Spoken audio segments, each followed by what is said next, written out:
The following is a presentation of Girard Sports Live.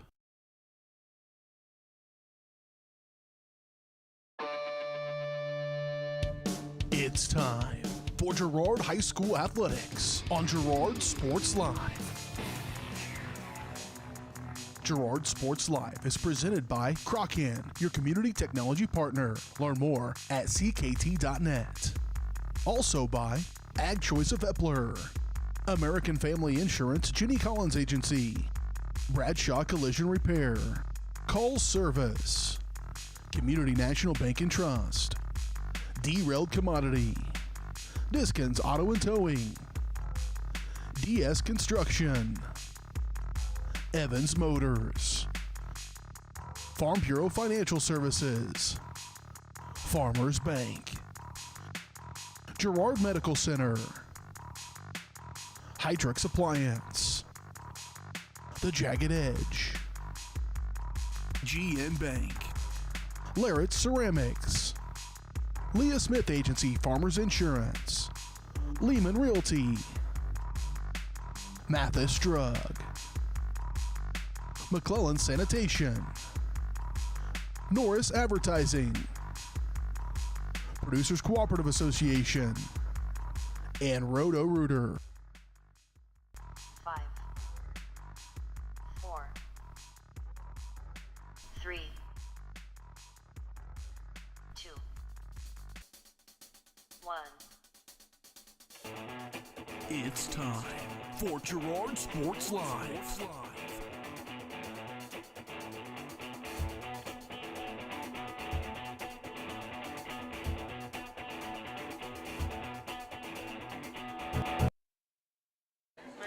All right, welcome out here, Red Wutke Ballpark, Girard, Kansas, where your Girard Trojans are going to take on the Riverton Rams in a quarterfinal 3A matchup.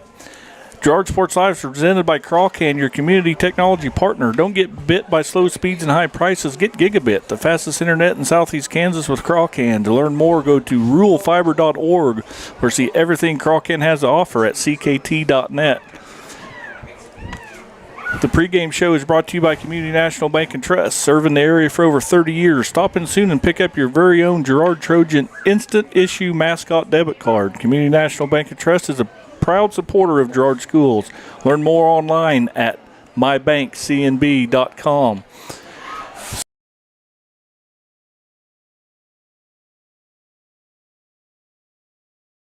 Wutke Ballpark's on an overcast, cloudy, cool day. It's been 65 degrees since probably noon when Cooper and I got here. First game we got to see was Galena. They able to knock off their opponent and go on to advance to the semifinals. They will face Frontenac, who knocked off Baxter. That game will be tomorrow, and then the game we just got done watching was Columbus and Cherryville. Columbus was the victor there, so they're waiting the winner of this game between the Girard Trojans and Riverton Rams, a 4-5 matchup. Should be a good game, so we'll just jump right into it with the starting lineups. So that's the look at the area of the matchups from around the area is brought to you by Diskins Auto and Towing, 120 East Forest Avenue in downtown Girard. Diskins offers 24-hour towing and can repair all makes and models. To learn more, contact Diskins Auto and Towing at 620-724-8100. So, keys of the game are brought to you by Evans Motors. Get the keys to your next ride with a stop at Evans Motors. Nate and Eddie have decades of experience getting folks into the right car, truck, van, or SUV that's right for them and their family. Stop by and see them at the intersection of Highway 69 and 400, just south of Pittsburgh, or see the full selection online at evansmotors.net. So, Cooper, key to the game here, what do you have here to keep the Trojans victorious over the Riverton Rams? I think for the Trojans, just put everything behind you. I know they were hoping for a better regular season than it turned out to be. Coming into this, they thought it was going to be a CNC title, but all that's behind you now. It's basically a fresh start, and you can make a deep run here. So just come in and fill up the strike zone, make the easy plays, do all the small things right, run the bases well, being aggressive. We've seen it in a couple other games today. The teams that are aggressive have been rewarded with it. So the Trojans need to be aggressive on the base paths and then just be able to make routine plays in the field. If they can do that, I think they can come out victorious over this Riverton Ram team. Right, and I'll echo you. Feel the strike zone. A lot of times, the few games that we've seen the Trojans fall apart, and one of them was against the Riverton Rams earlier in the season. It was just walks, a few errors, snowball fights, but we can't defend free base runners. So you can't emphasize enough on throwing strikes. So let's step away. We'll take our first break here. When we come back, we'll have the starting lineups and hopefully the first pitch. When we return, you're watching Trojan Baseball on Girard Sports Live.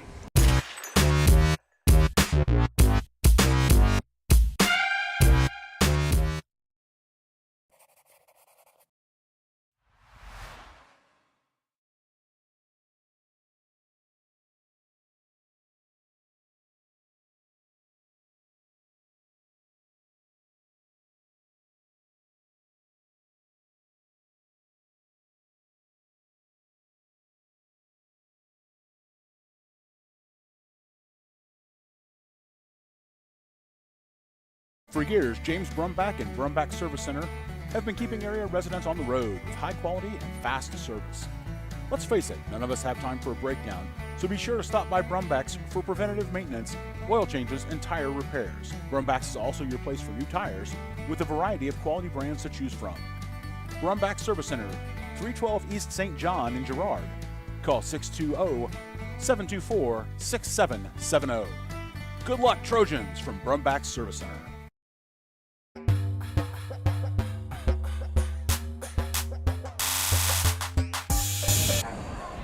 All right, welcome back here, Girard Sports Live. Red Wookie Ballpark, Girard Trojans getting ready to take the field. Riverton Rams getting ready to take the bat. I'd like to let you know, here's our starting lineups. Are brought to you by the Jagged Edge. The Trojans will start this game in style, but nowhere near the level of style you'll find at the Jagged Edge. Stylists Carlos Sands, Robin Hawkins, or Eva Vietti will have you looking your best for your next big game. Make an appointment soon by calling 620-724-7500. So the Trojans are going to start off by playing left fielder number 11, Luke Niggeman. Playing right field, number 24, Caleb Scales. On the bump will be number 12, Alex Kester. Shortstop, number 16, Trevor Emershak. Doing the catching will be number 4, Ethan Bennett. Out in the center field will be number 5, Ethan Davidson. Starting at third base tonight, number 7, Jaden Norris. Playing second base will be number 18, Reese Merrill. And playing third base, number 27, Zaid Montgomery. And for the visiting Riverton Rams, they're going to go shortstop number 3, Zach Fildenkamp. Pitcher number 6, Noah Harper. Catcher number 21, Noah Valenti. Right fielder number 44, Jalen McGuire. Third baseman number 24, Ryder Phillips. First baseman number 10, Locke North. Be left fielder number 15, Ryder Goodman. Center fielder number 4, Peyton Grube. And rounding out will be the right fielder number 14, Brandon Strepp. So I'd like to tell you the first pitch is brought to you by Larrett Ceramics, 503 West Maple in Girard. Stop by Larrett Ceramics for great gift ideas and supplies. Get creative when it comes to gift buying and get your friends and family a beautiful ceramic piece or maybe even a class from Larrett Ceramics. Call 620-724-8442. Give Ruth a call there at Larrett Ceramics. She's a proud sponsor, and I'd like to thank all our sponsors. They've been super helpful to get all 3 games here today on the air through all 3 of our channels, Galena Sports Live, Columbus Sports Live, and finally the nightcap here on Girard Sports Live. And, of course, Cooper and I couldn't do this without you guys. And thanks to BJ up there in Spring Hill who's managing all this and does a good job of getting us the gear and the places we need to go and when we need to be there. So can't talk about it enough. It's regional softball. It's postseason play. The 8 teams in this regional battle down to a single elimination tournament. 1 team gets to go on to the state tournament. Well, they'll take 8 more teams into a single elimination tournament. It relies solely on so much on pitching depth and managing your arms. We saw Galena do it. We saw Columbus do it to where they're just throwing their pitchers there at 27, 28, 29 pitches, so everybody's available. Well, hopefully Girard can get some bats rolling and be able to do the same thing. Cooper, what's your thoughts on on how single elimination tournaments postseason? Yeah, single elimination, I think it's crucial you come out and score first. Scoring first kind of shows the other team that you're here to play and compete, and it makes the other team have to answer right back. It also puts you in a lot better position from the start of the game of how you want to manage your players. Number one, with the pitching, like we've seen both of the two teams. Galena starting off, they jumped out to a big 6-0 lead. They had their ace on the mound. They were able to manage his pitch count where he can throw tomorrow. Same story with Columbus, and hopefully we can see that with Girard. But a single day or a single elimination tournament, there's no room for error. So you come out here, some of these guys, they're seniors. It's their last chance to put on this Trojan uniform. So come out here and play your hardest as if it's going to be your last game of baseball ever, because you never know. When you come out here and play your hardest, you'll be surprised of how good you can play as a team. Right, and I've complained about it for years of baseball. Of course, is my favorite sport. Love the game, but a single elimination tournament coming down to wire here, the best team doesn't always end up state champion. A lot of times, your best football team through that single elimination tournament will, because football, it's one game a week here. These boys are going to have to play 3 games in 2 days, right? And so. And like you said, as far as managing your pitching goes, that works well when the offense is working. But if the other team's struggling a little bit, or your offense is struggling to score some runs and you have to burn an arm, he's done. Yeah. So he doesn't always get to come back. So anyway, I'm off my soapbox. We're going to start it off here. Kessler's going to start off throwing to shortstop field camp here. And this is how this Trojan postseason regional game is going to start, with a strike one outside corner. Good pitch there by Alex Kester. We've kind of waited all year to get to this point in the season. He's going to get him sawed off. Third baseman Jade Norris is going to cut it off. He's going to fire it across over to Zay Montgomery, and that's out number 1. Goes 5-3 if you're scored at home. Good play. Just what the doctor ordered. 2 pitches, 1 out. That was a good play by Norris to come get that ball, because if Amershek had to go get it, probably runner would have been safe, because shortstop would have had no momentum going towards first base. Here we got another little one hopper over to Reese Merrill at second, who's going to boot it, and then he's going to throw it away. Good thing that doesn't get in the dugout. There's no reason to make that throw after the runner's already crossed first base. So that's going to go E4 right there, and that's how Riverton will get their first base runner. And we talk about elevating pitch counts. You can't have errors defensively if you plan on keeping pitchers in good pitch counts. Nope. And that one was even easier than the first one. The first play was a nice play on the run, but that one just, I don't know, bounced weird. Ate him up, I guess. So Kester misses there on the first pitch to the catcher, Valenti, there you go. That's my best guess. I can't read my own writing. Valenti, there's a quick pickoff move. Kester's got one of the best in the league, maybe the best in the area. That quick pickoff move to first base. Harper takes his lead off of first base. Kester comes set, looks home, delivers. There's a pitch right down the middle as he gets Valenti to swing over the top of it. That's going to even the count. 1 ball, 1 strike here in the top of the first inning. I've sat down as long as I could, Cooper. I got to stand back up here so I can see what's going on. There's a good pickoff, and they got him. Oh, just underneath the tag was Harper. That was a close play. They got Harper leaning one way, and Kester made a good throw. Montgomery lays the tag down, but just underneath the tag. I thought they got him, but might think about taking a step back towards first. There's a foul ball up and out away off the top of the net. Boom, you could hear that hit a car off in the... So Kester's up in the count, 1 ball and 2 strikes. Early here with only 1 out in the top of the first. Trojans needing a double play, and there's a little, can't over Kester's head, but Merrill's going to field this one, be able to record the out at first base. Play goes 4-3 for the second out of the inning. but that does advance the runner to first base or to second base and bring up the right fielder, Jaden McGuire. He's a big specimen of a young man now. Well-built, put-together kid.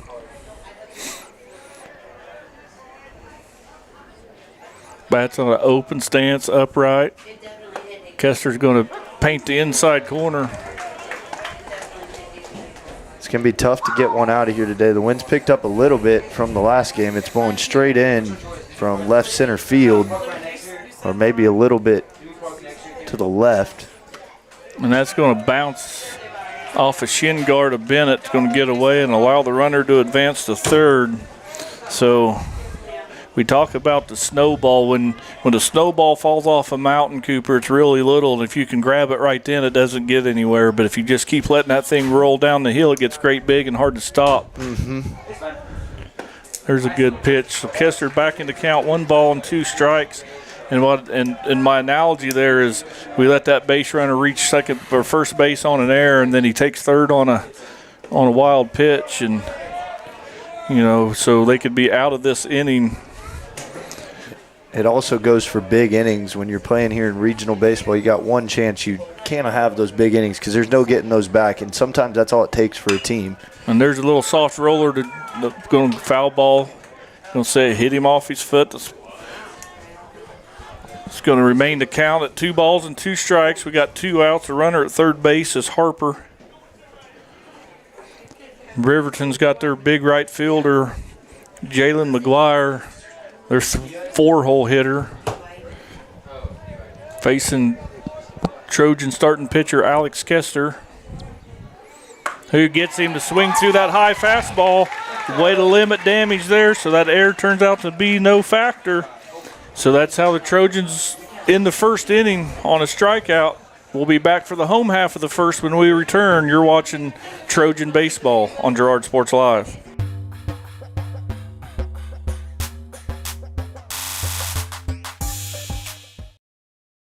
Community National Bank and Trust has been serving the area for more than 30 years with a strong commitment to the highest quality leadership and banking services. Stop in soon and pick up your very own Girard Trojan Instant Issue mascot debit card. While you're there, be sure to ask about Secure Lock, mobile banking, Guardian Secure Checking, and People Pay. Learn more at mybankcnb.com. Community National Bank and Trust is a proud supporter of Girard Schools. Member FDIC. Go Trojans! Call's service is outstanding in their field, especially for those that are stuck, outstanding in their field. Call's carries a wide selection of farm, industrial, and heavy-duty tires, all from the best brands in the business. And they've got farm service trucks ready to go. Plus, Call's continues to be the place folks go for car and truck tires, repairs, oil changes, and so much more. If you're in the market for new tires in Southeast Kansas, make the right call to Call's Service, 620-724-4121. See more at callservicellc.com.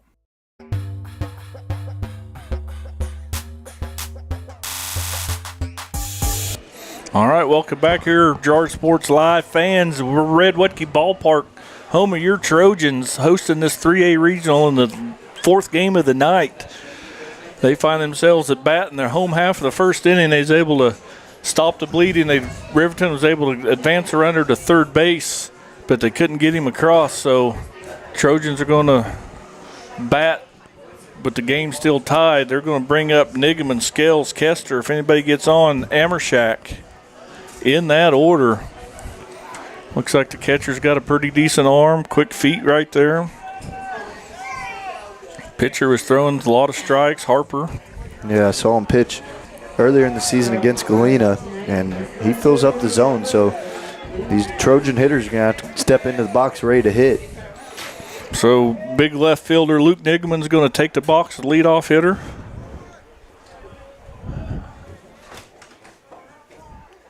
As he looks at ball 1, outside, I guess.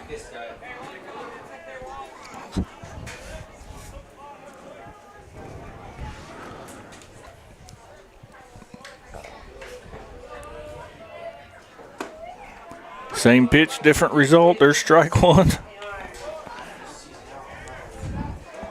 So counts even, 1 ball, 1 strike on Trojan left fielder, leadoff hitter Luke Nigaman.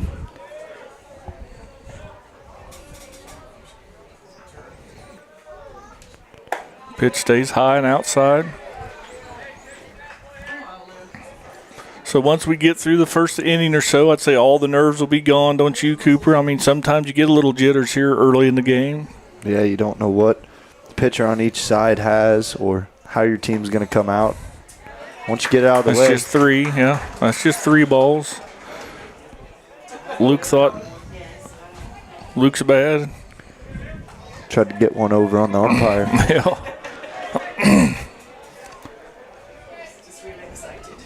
So counts 3 balls and 1 strike.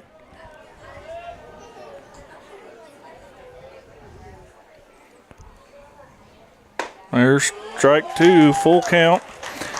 And notice the center fielder's shaded Luke way the other way. So's the right fielder. They're not expecting Luke Nigaman to pull this ball at all. I mean, they're playing slow pitch shift rover over there in center field. Yeah, they've been filling up the outside corner, so maybe they think strike 3, yep.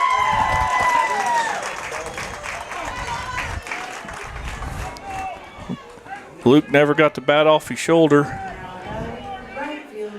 Ends up striking out. So that'll bring up Caleb Scales, starting right fielder. 3-year starter. Caleb started some as a sophomore. Got hurt most of this year. Has been nursing a sore throwing shoulder, so he DH'd early in the season, but he's back out and right now. And as far as I could tell, just my looking and watching the game here is when he re-entered defensively, his bat warmed back up too. And Harper filling the zone up there, and there's a big gap down that right field line, and Caleb can pull a ball, no doubt.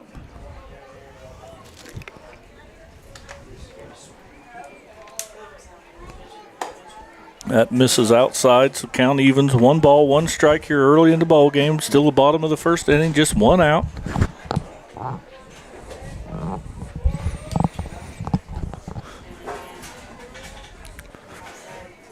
My pitch is low. Harper's been all around that zone. Some haven't went his way, but he's had quite a bit of pitches that haven't missed by much. Scales right on that one, fouls it back and out of play. Evens the count, 2 balls and 2 strikes on Trojan right fielder Caleb Scales. That was a pitch he was looking for on the inner half to try and take it down the right field line.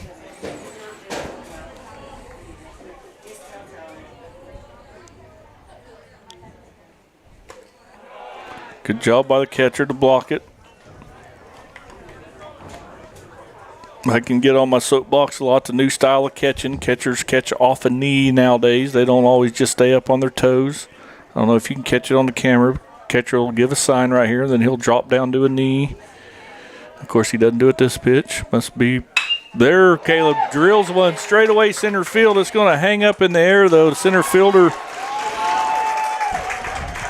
Goodman's going to retreat, catching over the shoulder catch, but Caleb give it a ride. Just too much air under it. Does the ball hang up against the wind? As Cooper said earlier, that wind's blowing straight in that way. So that'll bring up Trojan pitcher number 12, Alex Kester. Bats out of the 3-hole.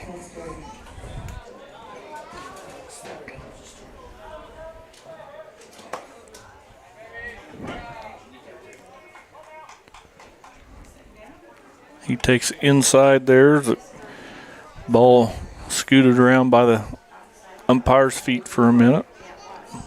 Nobody on, so no advance by any runners. Got to have one on to advance, Cooper. Yep.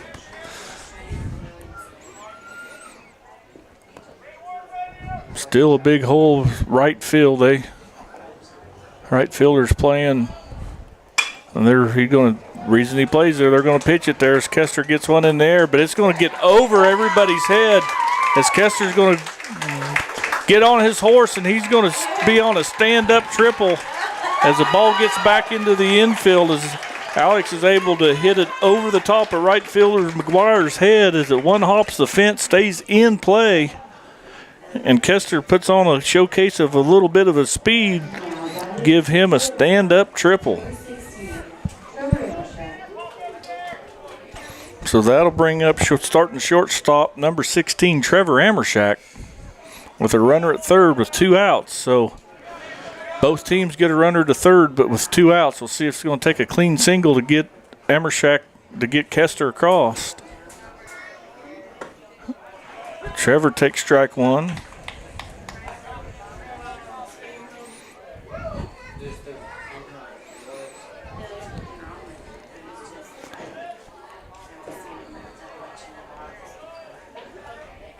Ball bounces in there. Great job by Valente. Scoop that up, turn it into a marshmallow, play it off his chest protector. Ethan Bennett waits in the on-deck circle. That pitch is outside. That takes the count, 2 balls, 1 strike. Trojans threatening here, 2 outs in the bottom of the first inning.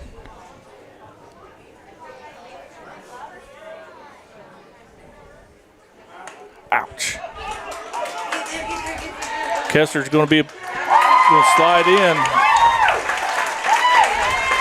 I thought maybe that hit his hand or the bat. I thought I heard a tink. Yeah, something sounded weird. Maybe it hit the catcher's gear. But none of the way, that pitch gets by everybody, and Kester's able to slide across for the first round of the ball game. Trojans take a 1-0 lead here in the first inning.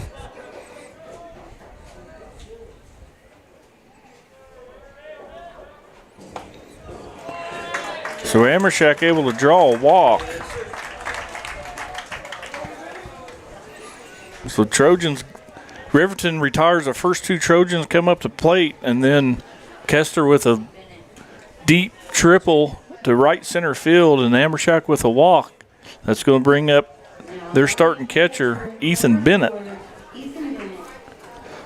Bennett swings a pretty hot stick himself, batting down there out of the 5 hole. A lot like that Columbus game we just watched. There's really not a bad batter in all 9 positions of this Trojan lineup.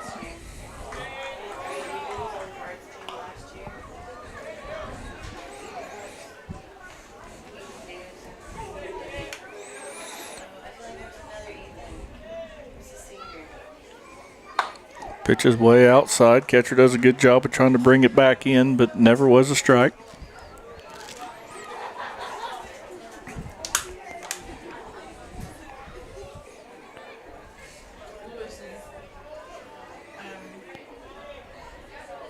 There, Bennett's going to bat one up the middle. Shortstop's going to make a diving attempt, and it almost stalks it down, but nonetheless, Bennett's got a clean single to advance Amershak to second base. So Trojans got something cooking here with 2 outs. They're going to run for their catcher. That's number 14.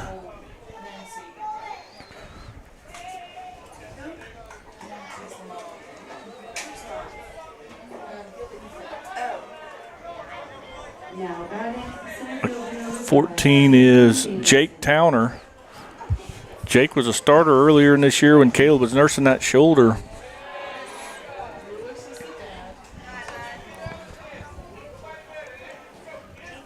So Ethan Davidson takes that first pitch over but high, ball 1.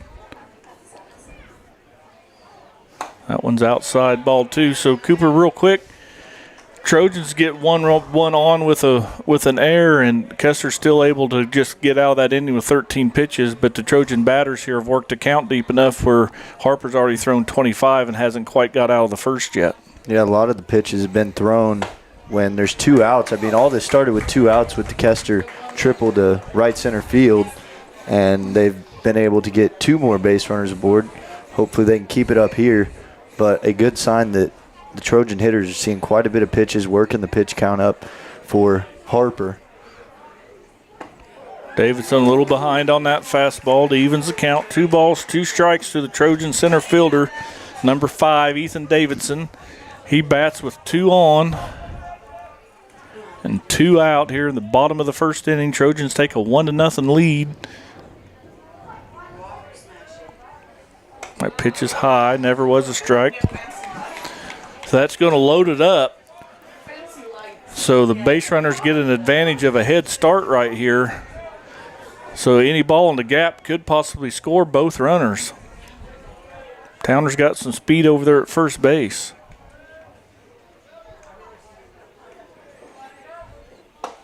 And Davidson swings through that one. Harper does a good job at getting out of a small little jam right there, but not before the Trojans can play to run. Trojans take an early 1-0 lead. We'll be back for the top of the second inning when we return. You're watching Trojan Baseball on Girard Sports Live.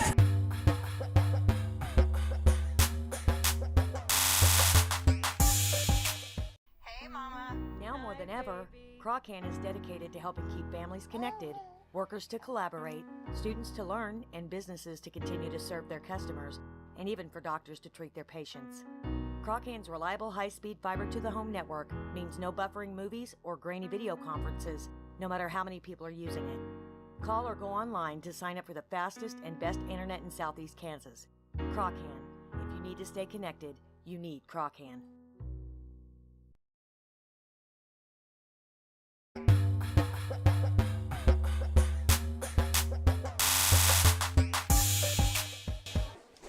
All right, we're back as Kessler gets done throwing these warm-up pitchers. He's going to face Phillips, North, and Goodman for the Riverton Rams. If anybody gets on, it'll be Grube. So Kessler able to get through that first inning on only 13 pitches. It worked very efficient as he misses inside right there. Alex not scared to work both sides of the plate.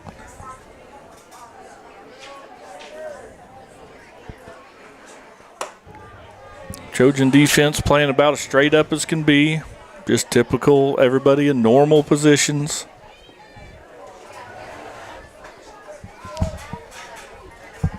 There's something off speed, whether it be a curveball, change up, something in that order. Takes the count 2 balls, 1 strike.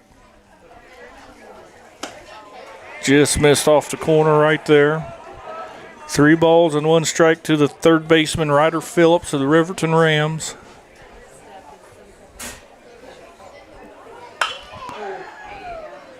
Phillips turns on one a little too quick, fouls it off. That's going to fill the count full. 3 balls, 2 strikes. He's going to hit one to the gap in center field. Ethan Davidson takes a little L-shaped angle to it. I think the ball carried on him just a little bit further than he thought, but it's still no problem for him to track it down. Out number 1. That'll bring up the first baseman, Locke North. If you follow any Riverton sports, that North name's been around for quite a few years. I think this is finally the young brother. He's going to hit a little dribbler back to Kester. He's going to field it and fire it across. Play's going to go 1-3. So 1 pitch, 1 out on the second batter. What you want is quick work, since pitching can run short very quickly. So that'll bring up left fielder Goodman. Kester buzzes the tower with an inside fastball.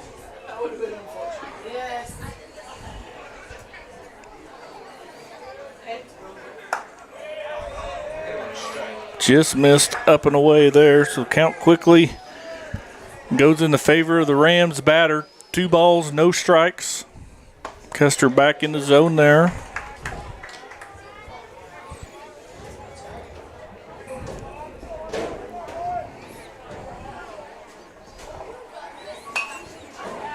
He gets Goodman to reaching off his front foot, fouls that one back and off the net, evens the count, 2 balls and 2 strikes. You got 2 out, nobody on here in the top of the second inning. Trojans lead 1-0.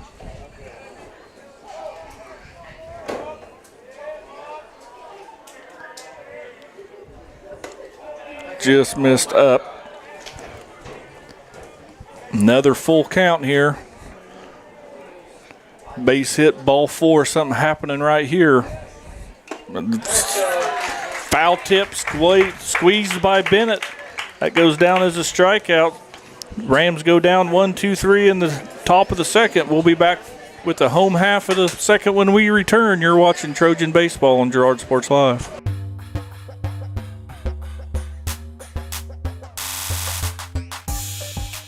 Do you have a construction project that just needs that custom touch? Are you looking for a contractor who can get it all done? Roof to floors and everywhere in between? Then call Dustin Sneed at DS Construction. With more than 20 years of industry experience, DS Construction specializes in new construction, roofing, renovations, and more. There's no job too big or small. For a free estimate, call DS Construction at 620-724-0209. That's 620-724-0209.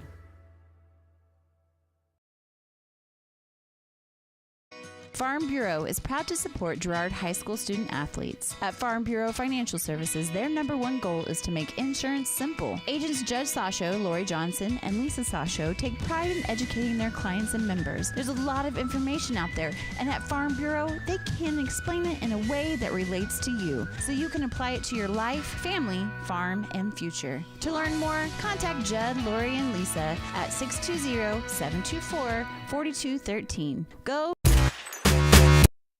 All right, welcome back here. Red Wutke Ball Fields, home of your Trojans, who take a 1-0 lead here. They're going to bring up Norris, Merrill, and Montgomery in that order. 7, 8, and 9 hitters. Norris takes under the hands for ball 1.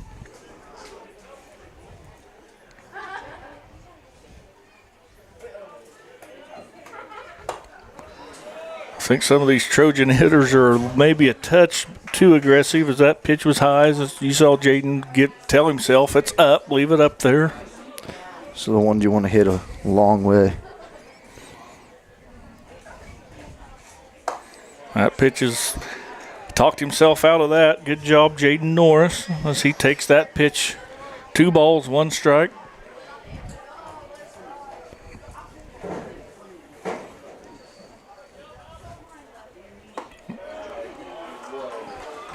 Don't know where that one missed, but I'm glad it did.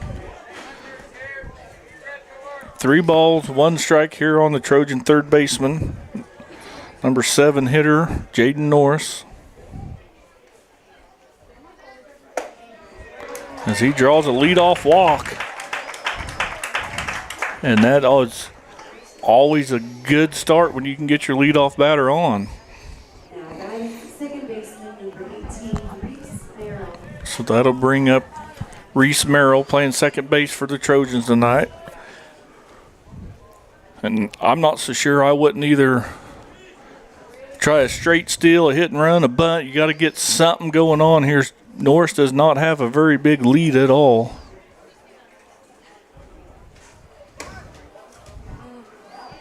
He took a pretty big secondary after there, and Merrill did kind of tip his hand and show bunt a little bit, but took high for ball 1. This would be big for the Trojans if they can figure out a way to turn the lineup over and put some runners on.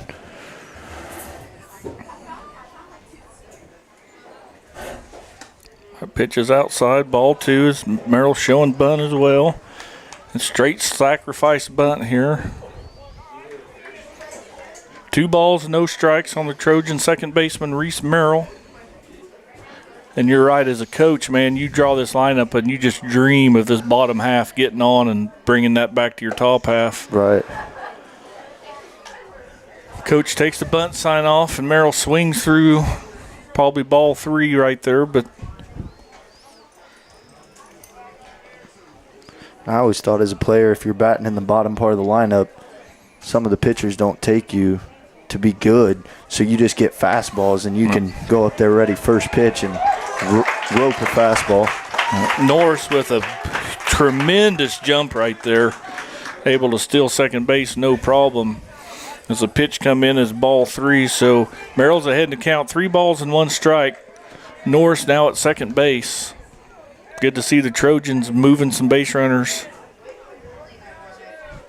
Puts the defense a little bit out of sorts up the middle. Can just do so many different things with base runners on.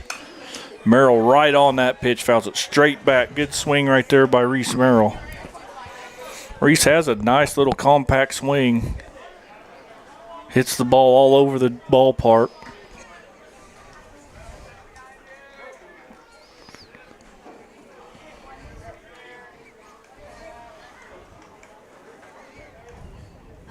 There you go, right there, right back up the middle. We'll see if there's going to be a play at the plate. They're going to have a, here comes the throw. James Norris going to slide in safe as a first baseman, Locke North, comes over for the cutoff, trips over the mound, kind of falls down. Great piece of RBI hitting by Reese Merrill to drive in Jaden Norris for an RBI single. Now Coach Weaver comes out, wants to have a talk. Just the catcher and the pitcher, so it must be some mechanical issues that he's seeing maybe. But a great job here by the Trojan batting order. Norris to draw a walk, steal second base. Reese Merrill to drive a ball right back up where it come from to score Norris from second base. Umpire's giving hand signals, saying that's the first mound visit by Riverton.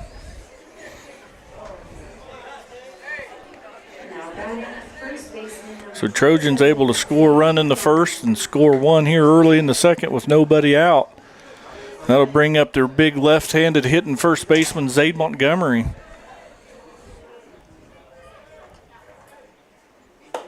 Zade looks at strike one. So Zade, probably, I would argue, the best 9-hole hitter in the league.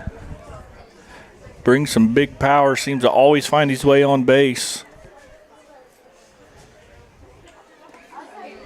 Swings through that one off the catcher's knee, quickly down in the count 0-2, and that's what a broadcaster gets for bragging on a player.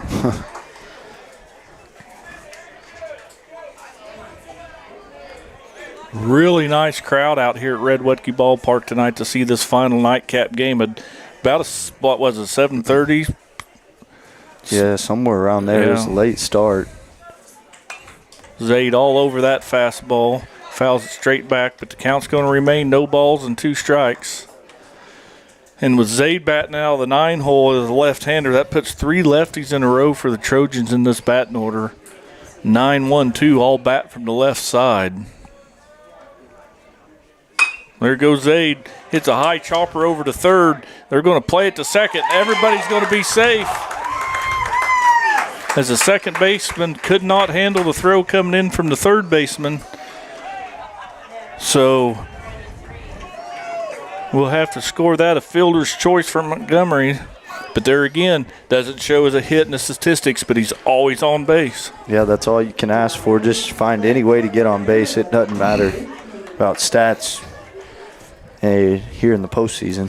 So you talk about a perfect time to lay down a bunt with runners at first and second and nobody out. Leadoff hitter Luke Nigman, who you all know has great speed coming out of that left side of that batter's box.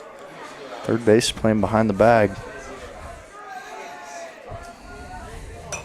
Nope, Luke's swings through that one, fouls it straight back and off the netting.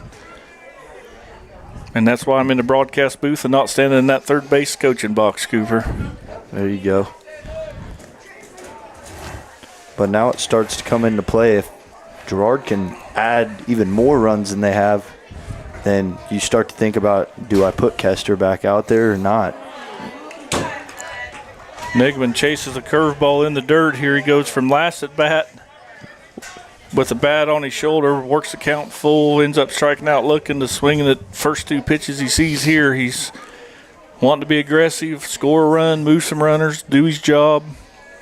Good team player, Luke Nigman.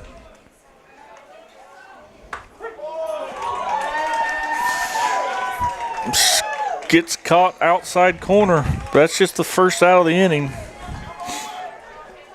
And that'll bring up the left-hand hitting right fielder, Caleb Scales. He's going to bat for the second time in as many innings here.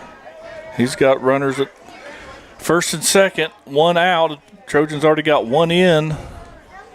They lead 2-0 here in the second inning. That pitch is outside.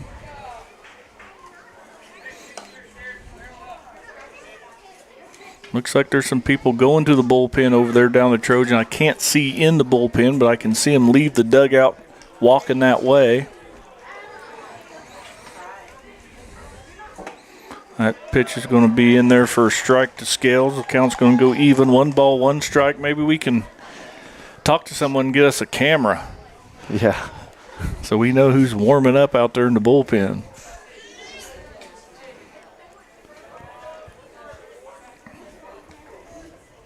Pitch is going to get by the catcher. Everyone's going to advance. There's going to be a throw to third, but Merrill's going to get in there. I don't think he expected a throw, as he was just kind of nonchalantly going in there. But that's better than a bunt, so you don't sacrifice an out, still get the runners moved over. So now Scales has got 2 runners in scoring position here and counting his favor with 2 balls and 1 strike.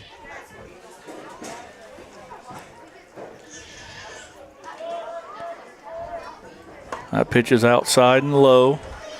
3-1 to the hard-hitting number 2 hole hitter, number 24, Caleb Scales.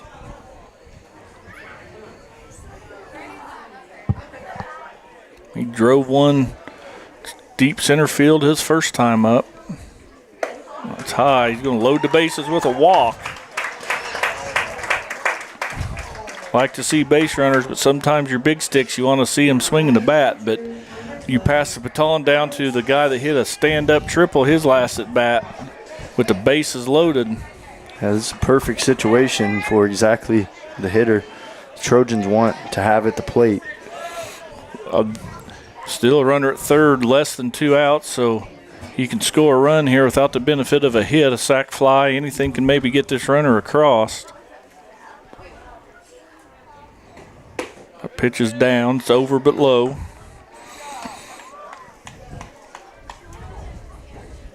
Kester's the 6th batter to come to the plate this inning. Still only 1 out here in the bottom of the second. That pitch bounces in there. Kester quickly ahead. 2 balls and no strikes with no place to put him, so I'd say they're going to have to get aggressive and maybe try to come out, Alex, and that benefits the Trojans big time. And there it is, a high chopper down the third base line, but it's going to go foul. So just a loud out right there.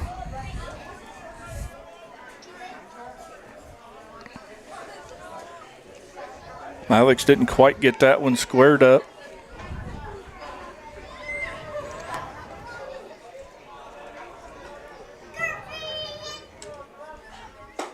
Pitches up and in, ball 3. 3 balls and 1 strike to the Trojan pitcher, number 12, Alex Kester. He's got to see something he really likes here. Yeah, he can look pitch and location. He's trying to drive this one to a gap somewhere, and there's a big gap in right center. Mm-hmm. And that's high. They're going to walk in a run, or the Riverton Rams. Reese Merrill will score. That'll move everybody over 1. Back-to-back walks by Harper. And there's already been 1 mound visit this inning, so if Weaver's out of that dugout, it'll have to be a pitch and change next time. But that'll bring up Trojan shortstop Trevor Amershak. He's going to bat with the bases loaded. Montgomery at third. Scales at second. Kester at first.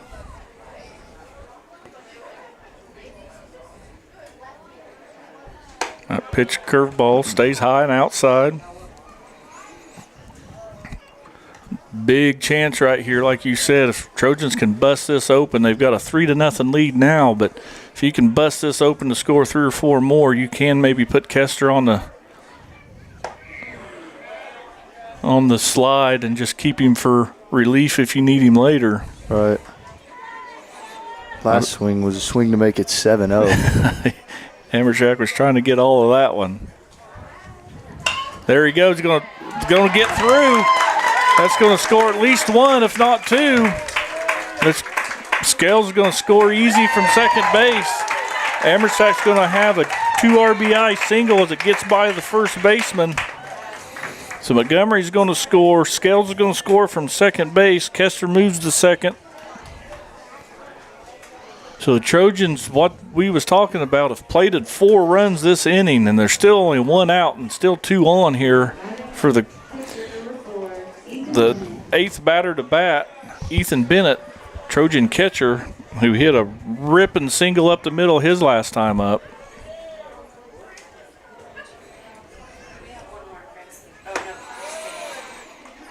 And he takes high, ball 1.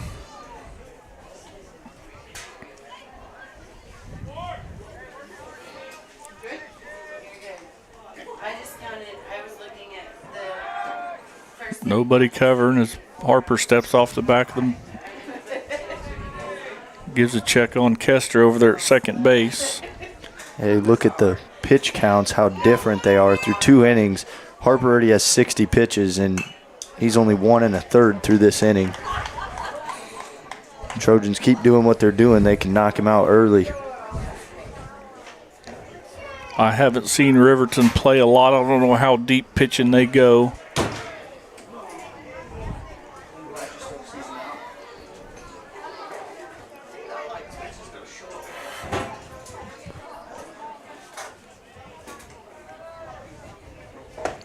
Bennett swings through that curveball. Nice short compact swing, just trying to put it in play, but he's quickly down in the count. 1 ball, 2 strikes to the Trojan catcher, batting with 2 on and only 1 out here in the bottom of the second, where the Trojans have scored 4 in the second, 1 in the first to lead 5-0 as Bennett chases that one in the dirt. Runner at first base is occupied, so Bennett's down on strikes for out number 2. And that'll bring up center fielder Ethan Davidson, who everybody knows his speed as well. If he can get one into the gap with Amersack at first and Kester at second, there's going to be a lot of Trojans flying around the bases as he ducks his head out of that way of that fastball up and in.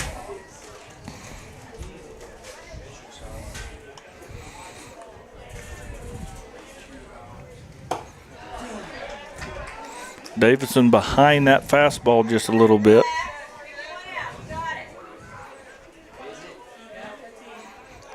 Good time to hit your way out of a little mini slump Ethan's been in the last couple games.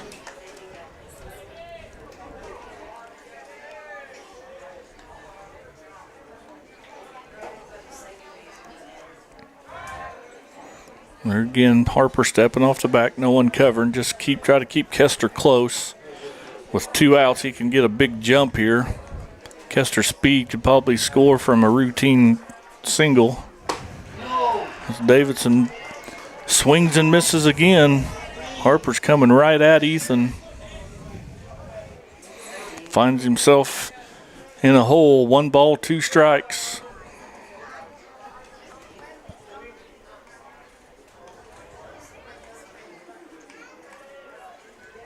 Catches the outside corner. Ethan goes down looking. Harper does a good job of limiting damage, but not before the Trojans can score 4 and take a 5-0 lead into the top of the 3rd.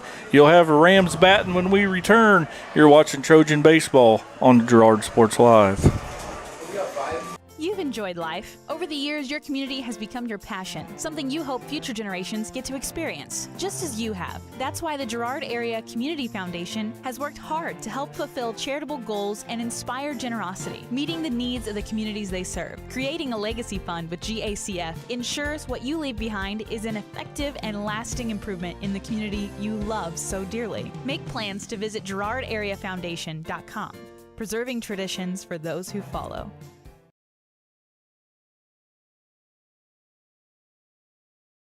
We choose to be here for many of the same reasons you do.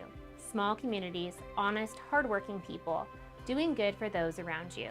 Those core values are why Girard Medical Center strives to provide comprehensive health services in your backyard. From surgery and other inpatient procedures to lab, radiology, physical and occupational therapy, home health, and more. You have a choice. Why not choose to stay close to home? Personalized, dedicated, convenient care. Girard Medical Center. Your health, your choice. Family owned and operated, GN Bank has been providing customers with the highest quality of financial services in a friendly and personal way for over 100 years. Whether you have personal, business, or agricultural needs, GN Bank is big enough to handle all of your banking needs, yet small enough to provide you with that personal touch you've grown to expect from a community bank. GN Bank, a proud supporter of the Girard Trojans. Equal housing lender, member FDIC. Learn more at gn-bank.com.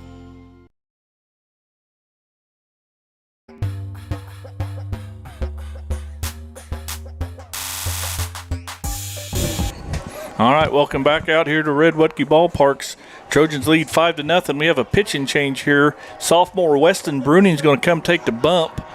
He's going to replace Merrill. As Jaden Norris moves over to second, Kester moves over to third, and Weston starts it off with a first pitch strike to the center fielder Grube. That pitch is fouled straight back. Bruning's quickly ahead 0-2. So Kester's going to go 2 innings. Figure all that up here in a minute. Bruning blows the fastball by him, so there's out number 1. Good start to Weston Bruning's regional appearance. That'll bring up number 14, the right fielder, Brant Strump. As the Riverton Rams are just now getting through their whole order. Bruning misses that one up and away.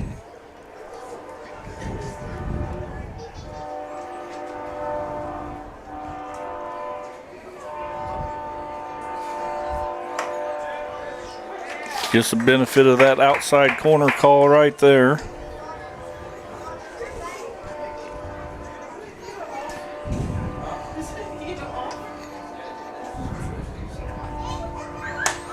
Pushes the envelope, pushes that one a little further out there. Count goes 2 balls, 1 strike.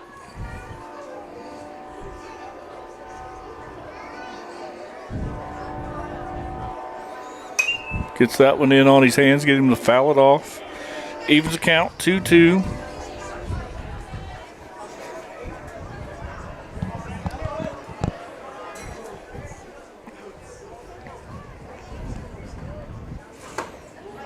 Comes in, just misses. Count goes full to the number 9 hitter.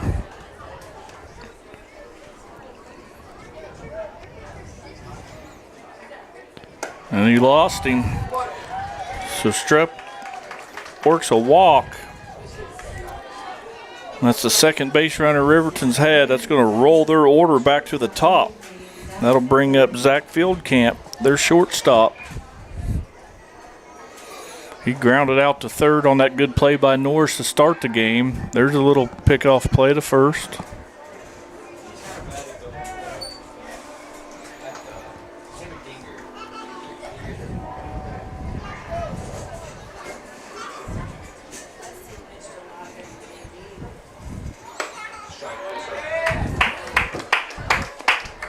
Bruning's able to find the strike zone there, gets ahead. No balls, 1 strike, got 1 out, runner at first base. Trojans lead 5-0. Bruning may be overthrowing just a little bit, falling off the side of the mound. Get himself under control, catch his emotions. He's pitched a lot of ball games, just let his natural ability take over, just like that one. That's a good pitch. 1 ball, 2 strikes. Count to the Rams shortstop, Zach Fieldcamp, leadoff hitter.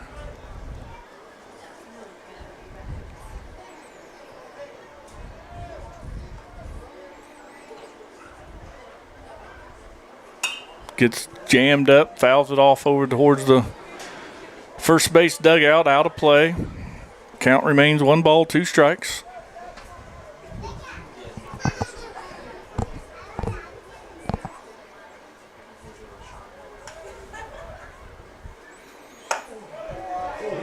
Good waste pitch right there, good show pitch. Catches the zone, just up. Wasn't going to do much with it if he did hit it. evens the count, 2-2.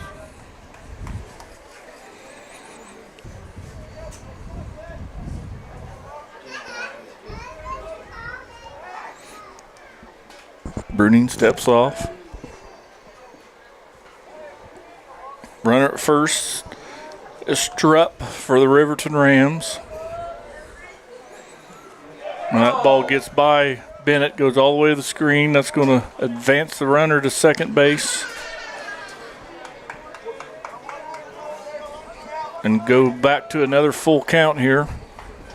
Bruning needs to just stay in the zone. Trusty stuff. He's got the stuff's never been a doubt.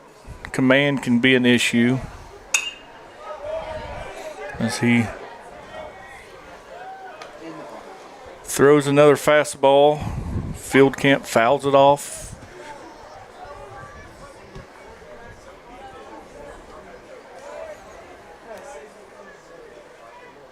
Boom!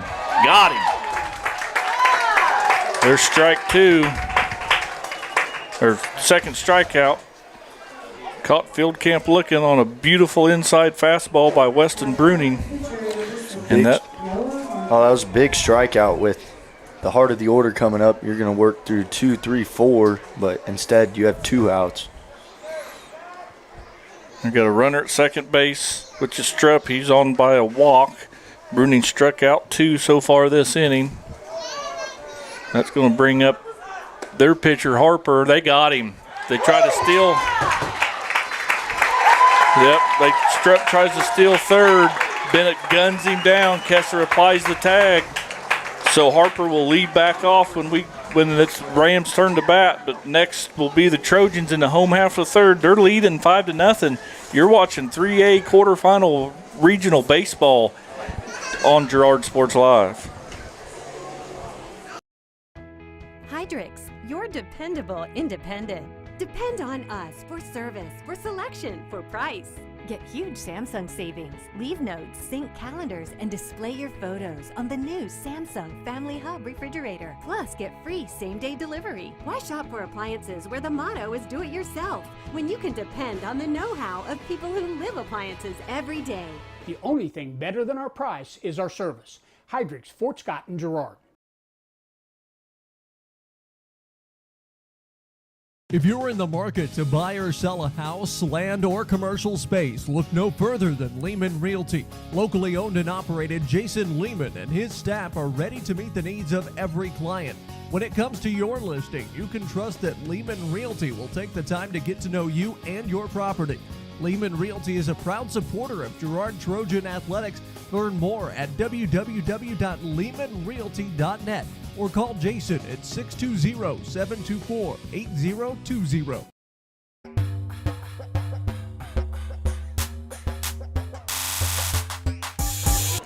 So welcome back out here to Red Wutke Ballpark in Girard, Kansas.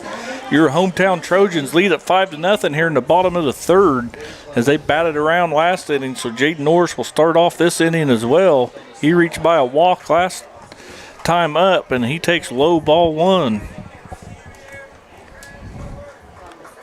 Yep, Norris was where the last inning, the 4-run rally started, was right here.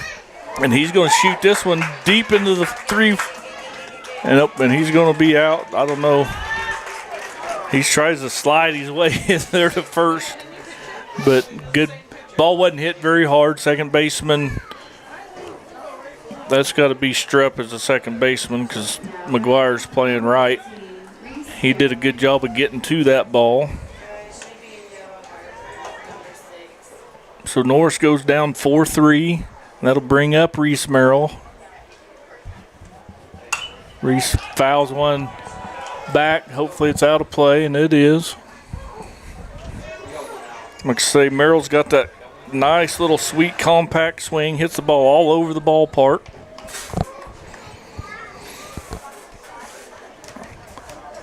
I don't know exactly how the DP flex rules. Merrill started second. Bruning took his spot. But I think it changed Merrill to the DH position.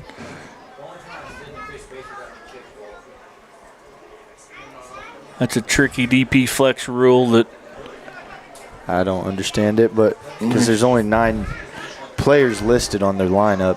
And, well, yeah, they only got 9 listed on the lineup.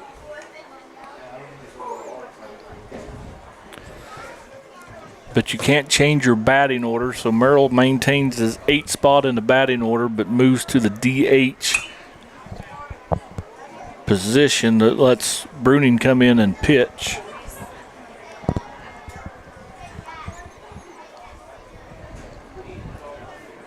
But he's even in the count, 2 balls and 2 strikes here with the Trojans on a 5-0 lead with 1 out here in the bottom of the 3rd inning. Merrill's going to take that off the dome if the ball would have come on down. Beautiful facilities here in Girard. If you haven't been out here, tomorrow night there'll be baseball. Merrill's going to hit this one back up the middle. Shortstop's going to, Fieldcamp's going to do a nice job of getting there. Ball was hit hard, but Fieldcamp, Riverton shortstop, cuts it off, throws it across, no problem. Trojans quickly down, 2 outs. Montgomery comes to the plate, big left-handed hitter, plays first base. He reached via fielder's choice. They tried to get Reese Merrill at second base, and no out was recorded his last at bat.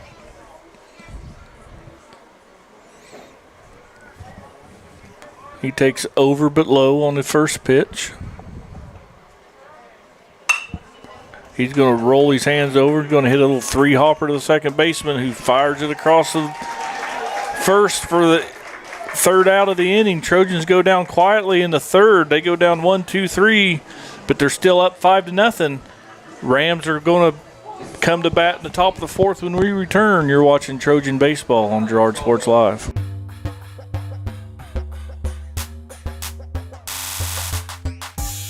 Mathis Drugstore Incorporated has a proud Girard history of more than 50 years. Glenn and Karen Mathis took over the store in 1983 from Glenn's father and have been providing outstanding customer care and service since. At Mathis, they know their customers by name and value their support. Primary goal is to provide fast, accurate, friendly service. Mathis is a full-service pharmacy that accepts most insurance plans and supports competitive cash pricing. Mathis Drugstore, a proud supporter of Girard High School student-athletes.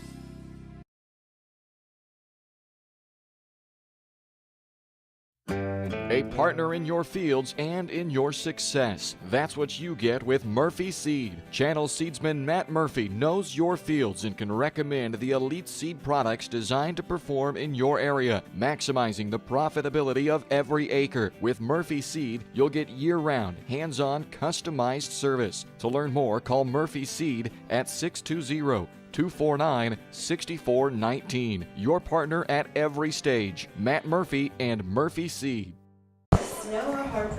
All right, we're back here. Noah Harper, Riverton's pitcher, is going to lead off the, where are we at, 4th inning already. And he takes outside ball 1.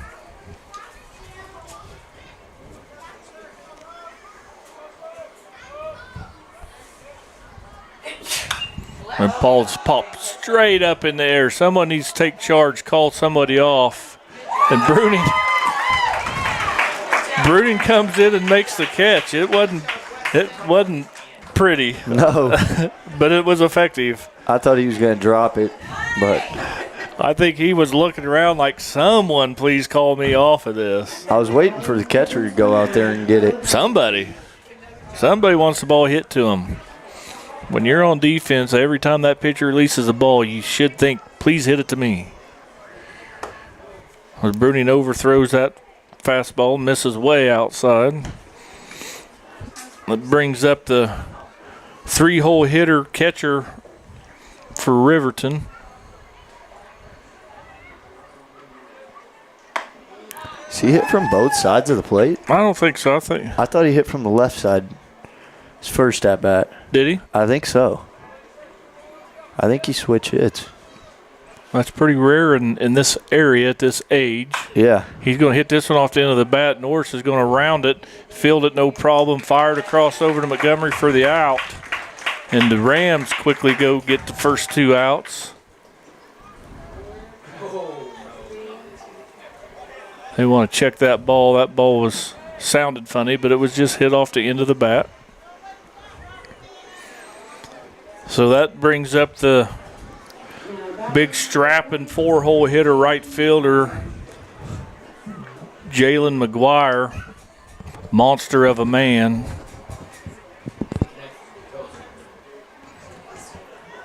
And he's going to hit a fly ball, shallow right field. It's going to carry over into the bullpen, which is deemed out of play. There's not a fence that separates the bullpens here at the Trojan ball field, but I've seen it multiple times that you can't go into the bullpen to make a play. Huh. So Bruning waits for his defense to come back set. He's quickly ahead in this count. No balls and 1 strike. Misses that one outside. Evens the count. 1 ball, 1 strike. There's 2 out here in the top of the 4th inning where your Trojans are leading 5-0. In this quarterfinal 3A regional matchup, winner advances to play Columbus tomorrow. I don't have the times in front of me, but I'll get them before this broadcast is over.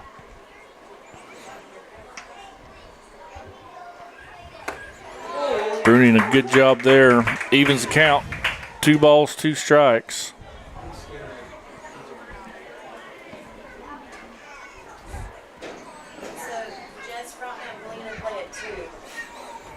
Frontenac Galena at 2 o'clock. Yep. Frontenac and Galena will play at 2, and then Columbus will play the winner of this game 25 minutes after that game ends.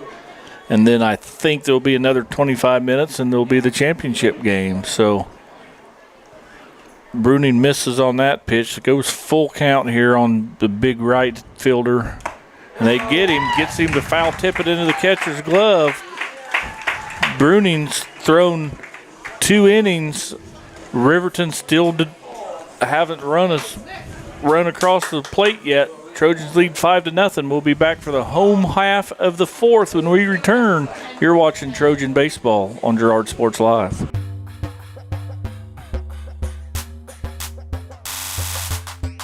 Whisper a phrase into a person's ear, then pass it on to a group of people. Notice how the message changes by the time the last person hears it? In business, consider word of mouth in the same light. What people say may turn into something different than you would like it to be. It cannot be controlled. That's why Norris Advertising provides proven ad solutions through radio, billboards, and digital sign sales, allowing your message to be controlled by the person that knows your business best. You, Norris Advertising, a proud sponsor of Trojan Athletics.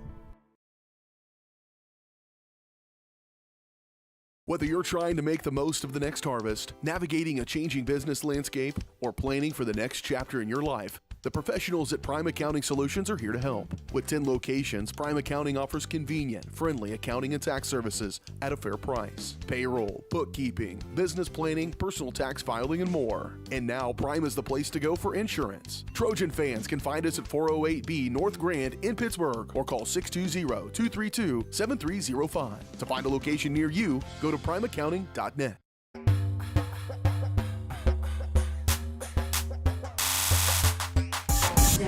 All right, Luke Negman's set to lead this inning off. The leadoff hitter is going to lead off for the 2nd time of the game here in the 4th inning. He tips his head to show bunt a little bit, get the third baseman moving. Luke struck out looking both times up, so if maybe he's looking to just see the ball better. There, he's going to hit a high chopper. That's going to be tough with his speed. Shortstop Fildenkamp fields it, but Luke's already crossing first by the time he flips it over. Infield single by Luke Nigaman. And that's going to bring up the right fielder for the Trojans, number 24, Caleb Scales, with a runner at first and nobody out here in the bottom of the 4th inning as the Trojans take a 5-0 lead. And we've talked about it in the other games we've done today, Cooper. 5 runs might not be enough. You like to get some insurance any chance you get. No, Riverton still thinks they're hanging in here. This game's very similar to the Galena game. It was 5 or 6-0 right at about this point in the game, and it's when Caney Valley started climbing back, and Galena shut the door on them. But for Girard, if they can get it done early and just try and kill off any hope that Riverton has. Nigman bluffs the move over there at first base. Didn't get a good jump right there, so he stayed put. But the count goes Scales' way with 2 balls and no strikes. There, they got him picked off. But there's nobody over.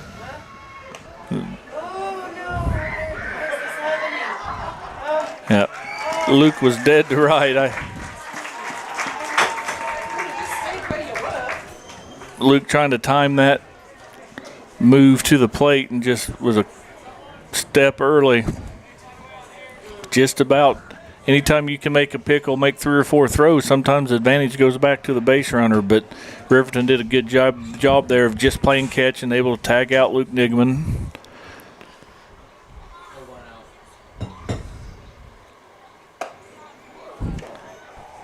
But the count quickly goes 3-0 here on Caleb Scales. He probably has a take sign here.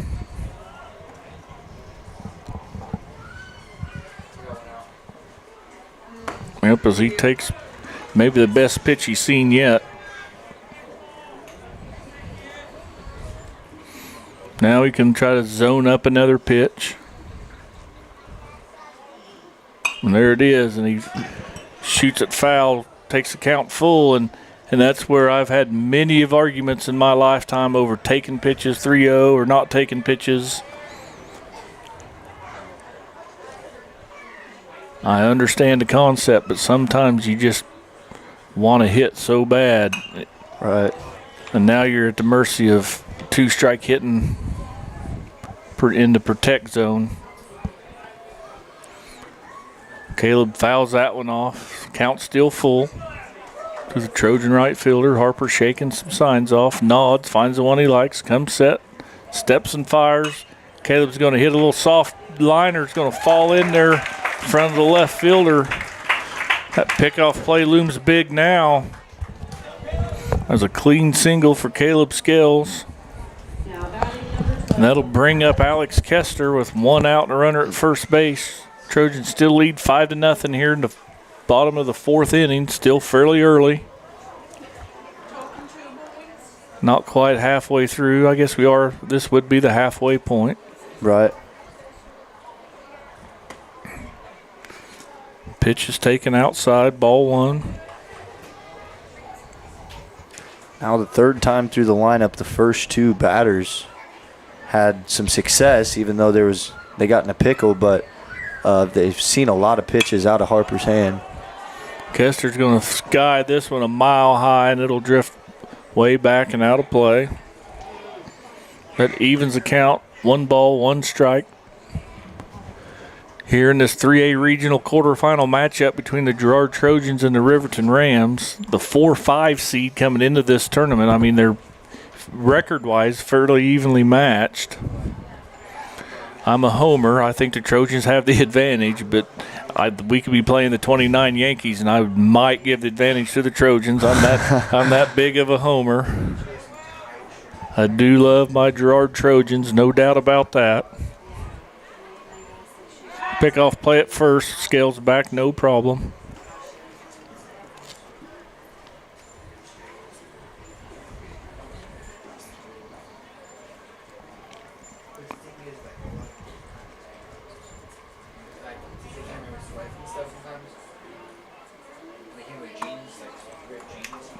Curveball misses inside.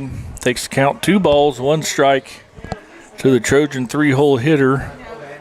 Playing third base, started on the pitching mound, threw a gem, through 2 innings, through 2 strikeouts, no walks, no hits.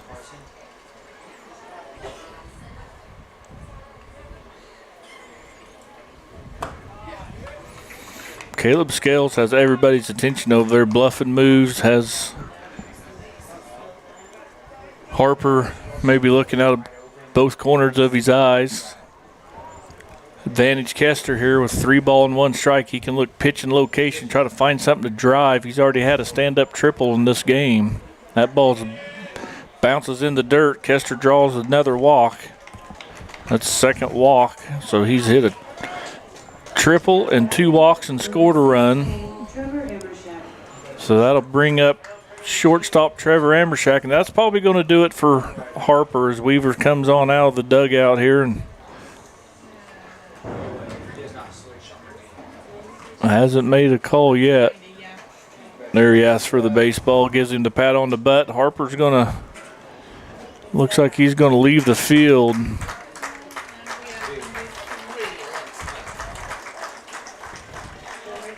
Is that the shortstop? Is that Field Camp? Looks like it. Yep, Feldkamp on the mound now. So Harper's responsible for the 2 base runners. He goes 3. That's it, 3 innings. And he threw 90 pitches, so he worked deep into the counts, and that's props to the Trojans. They were seeing a lot of pitches and really making him pitch to them. And that one of the better pitchers on their staff. Trojans got to him quickly. Now they're threatening here in the 4th inning. And now you look at it, had there not been that pickoff, you got bases loaded with no outs, and you're kind of back to the same situation you were in the bottom of the 2nd inning with Amershak up to the plate and bases were loaded. So we'll see what Field Camp has here. He's either stretching that shoulder out or not wanting to showcase what he does have. He's not throwing a very hard warm-ups. We did see from the shortstop position fire a couple across there. So Trevor Amershak will face the new pitcher for Riverton, Zach Fieldcamp. Bends a curveball right in there, strike 1. Sometimes what we used to call the old thumbers, you know, they don't overpower you. They just change pitches, change locations. They get you off the barrel of the bat, just like that. Amershak skies one in the night skies. Third baseman Ryder Phillips comes over to secure the catch. So Amershak's quickly down. Phil Camp gets him to pop out. That's the 2nd out of the inning. Still got 2 on. Trojans need to make something happen. Got good speed with Scales and Kester. Bennett at the plate. He does the same thing. Gets him off on his front foot. Field Camp, fair ball. Bennett needs to run that out a little harder as he pops out. Field Camp comes in, throws, 3 pitches, gets 2 outs. Yep. Does his job well. Trojans threaten but can't score. They strand a pair. We'll be back for the top of the 5th inning when we return. You're watching Trojan Baseball, Girard Sports Live.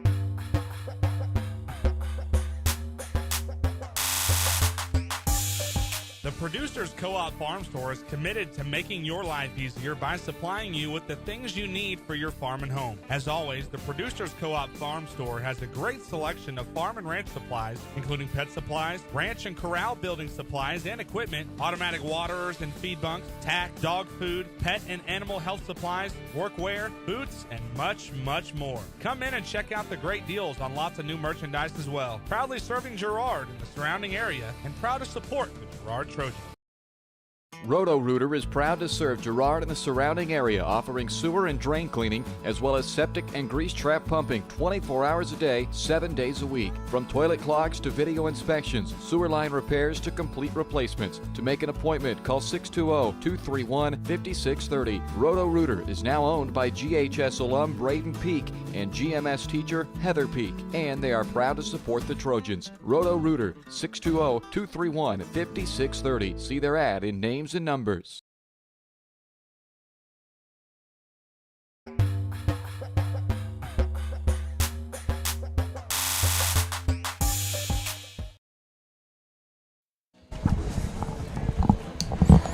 All right, welcome back out here to Red Wetke Ball Fields. your home of your Girard Trojans, who lead the Riverton Rams 5-0 in this 3A quarterfinal matchup. The winner will go on to play Columbus in Game 2 tomorrow. That'll be roughly I don't know. Frontenac plays Galena at 2, so hour and a half there, 3:30, 4 o'clock somewhere, about 4:30 game time tomorrow. But first we got to take care of business and get through Riverton. Bruning still on the bump, throwing BBs up there so far. That's a nice little pitch right there. Gets Phillips to half-hardly swing.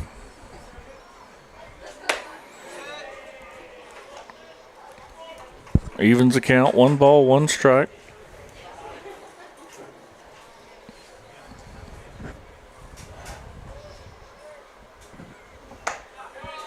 Strike 2 there. So, however it goes down, we're going to have an all CNC semifinals in this region, in this Girard regional. As Frontenac and Galena and Columbus have already punched their ticket. So Riverton and Girard both out of the CNC, so there will be a CNC representative at the state tournament. There's a little hopper back to Weston, gathers himself and makes the play. Out number 1. So that'll bring up Walk North, first baseman. Where's number 10 for Riverton? Bats from the right side, out of a slightly open stance. Takes strike 1.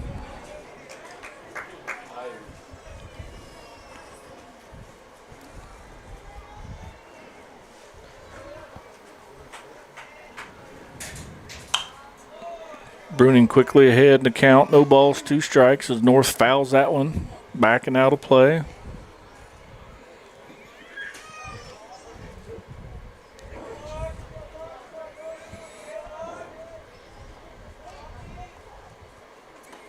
Bruning misses low and inside. Ball bounces around a little bit. Umpire tells the on-deck batter, Riverton, hold on, I'll get it.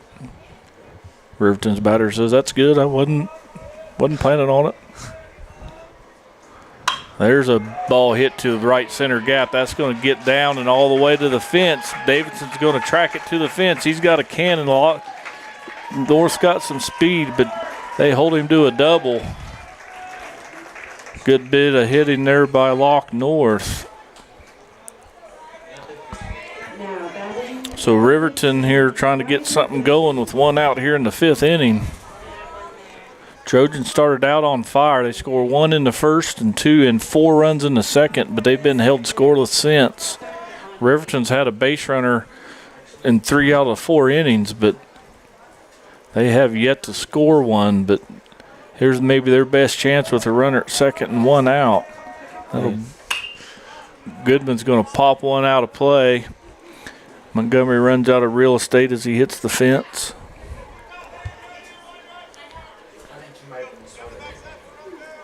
Ryder Goodman, left fielder for the Riverton Rams.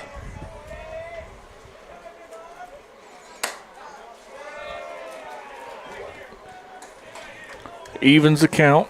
1 ball, 1 strike.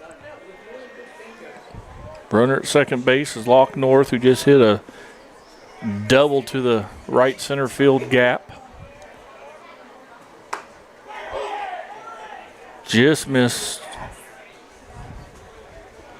Count goes 2 balls, 1 strike, 1 out, 1 on. Trojans lead 5-0 here in the top of the 5th inning. Good pitch there. Evens the count. Strikeout would be huge. Ground ball to the left side would work. Hold that runner. Fly ball to the right side, way out of play. Count's going to remain 2 balls and 2 strikes.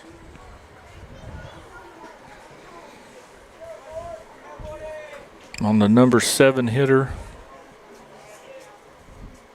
That ball's hit to the.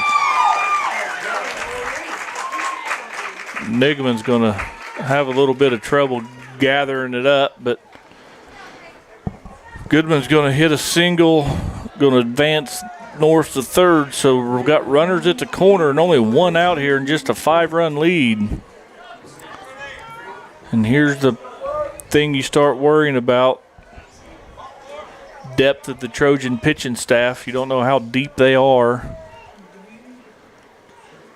Bennett's gonna go out in front of the plate, give some signs, put a play on. I assume Riverton's gonna want to try to run their way out of this double play situation. Amershak's playing deep at short. Norris is really not in double play depth over there in the hole. They show bunt as he takes low and away. Ball 1. Montgomery's holding the runner on over there at first.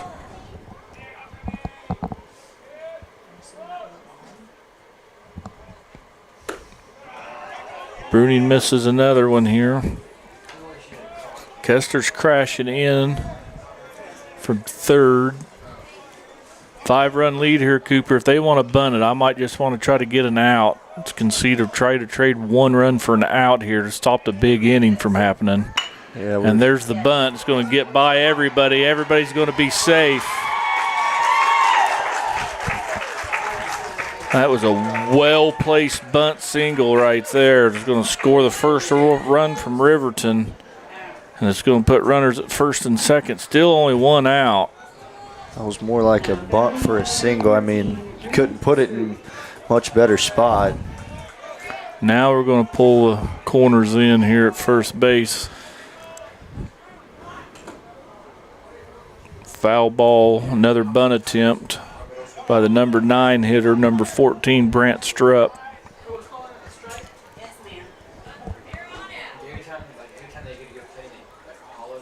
So Riverton's threatening. They've already got 1 across here, cut the lead down to 4.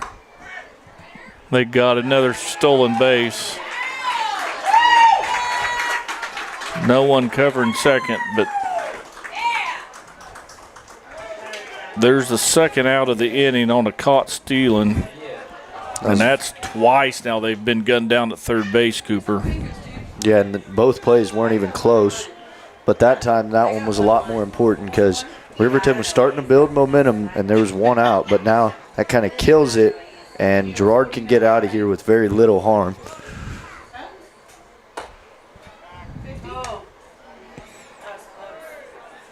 Pickoff play back to first.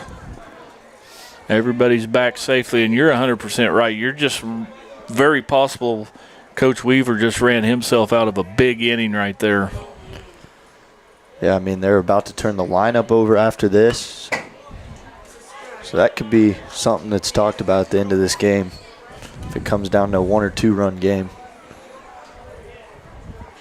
So it counts 2 balls and 2 strikes here on the number 9 hitter. Got him. Great job by Bruning to get himself out of that little jam he got himself into. So Riverton threatens, and they do finally get 1 across, but the Trojans maintain a 4-run lead. They're up 5-1. We'll be back for the home half of the 5th when we return. You're watching Trojan Baseball on Girard Sports Live.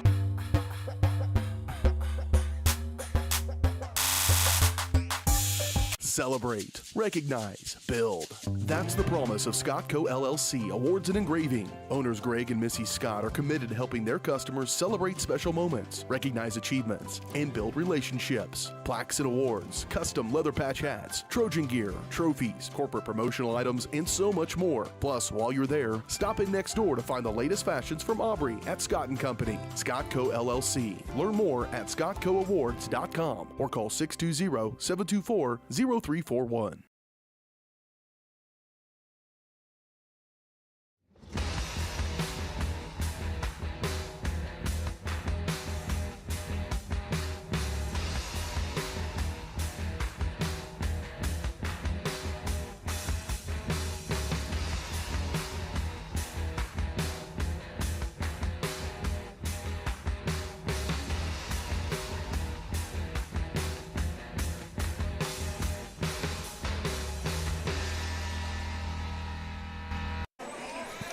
And we're back here. Davidson's going to lead this inning off. He's going to take a curveball in there for a call to strike one.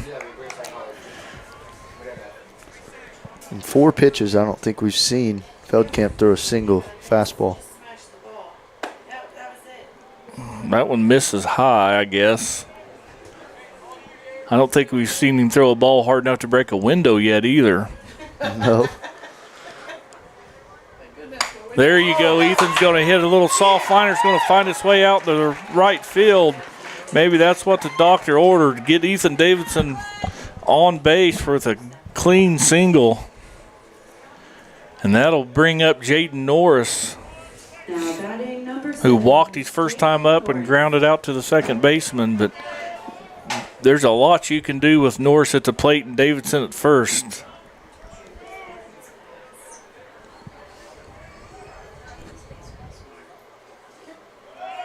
Davidson's just going to straight steal, and he's going to be there no problem. As Norris takes the pitch high for ball one. And that's what we need to do if you're a Trojan fan, is keep those base runners, get them on, get them over, and get them in. Get a few insurance runs right here. Take the load off the pitching staff.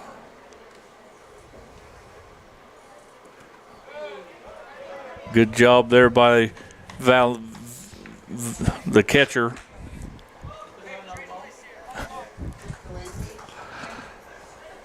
Drop and block that one to keep that ball and keep Davidson at second base.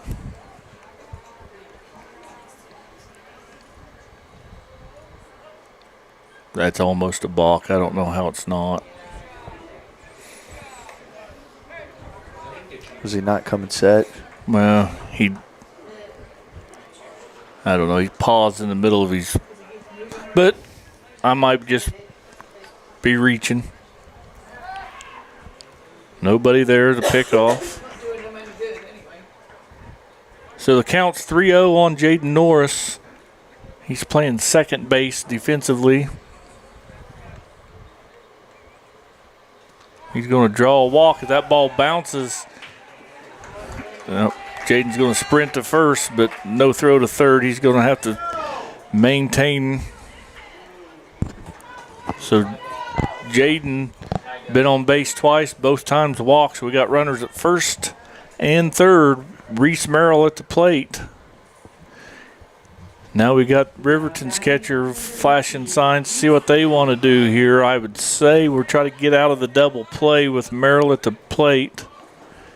Norris has got decent speed at first, not Davidson speed, as he stays put on a fastball outside. There might be the fastest fastball we've seen Feldkamp throw yet. Yeah, we haven't seen him throw many fastballs.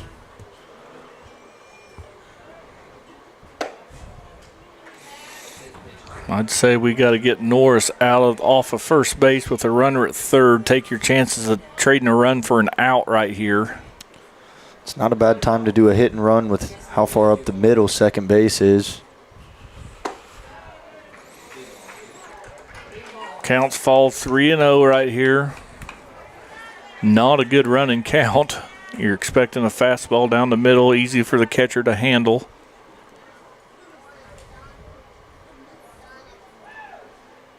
And there it is.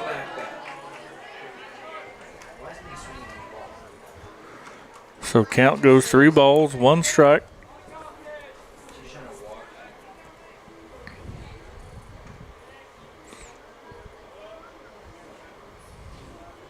Ball 4, that's going to load the bases. Back-to-back walks. We started this inning with a single by Davidson, then back-to-back walks by Norris, and Merrill's going to put Zate Montgomery, the left-handed hitting first baseman. He reached by fielder's choice and grounded out to the second baseman his last time up. But he's going to bat with the bases loaded, takes a curveball in for strike one. And Riverton's finally shifted around just a little bit here, expecting Zaid to pull it. And he pops it up and backing out of play quickly down in the count 0-2. Just a routine fly ball to the outfield. It looks like the infield's in, so they're playing for a play at the plate. But with the infield in, the angles are shorter, easier to get one through. That ball's hit straight back. Jones scared some fans right behind the backstop. Yeah, she didn't flinch till after it bounced off the net. That'd be the little Merrill girl. That'd be Reese Merrill's little sister. There fouls that one off over to the third base dugout off the protective netting. Coach Dunlap makes his way down there to get it. Zaid sets back in, still down in the count 0-2. Ball bounces in there. Valenti's done a good job blocking the ball all night. He hasn't allowed many pass balls.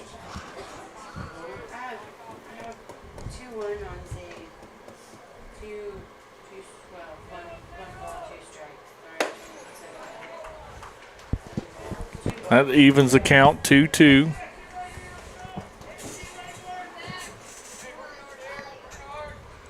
Trojan first baseman Zaid Montgomery's batting with the bases loaded, nobody out here in the home half of the fifth inning.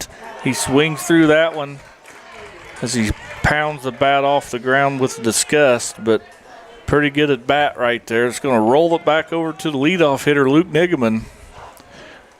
He reached by a single his last time up, but got caught trying to steal, got picked off.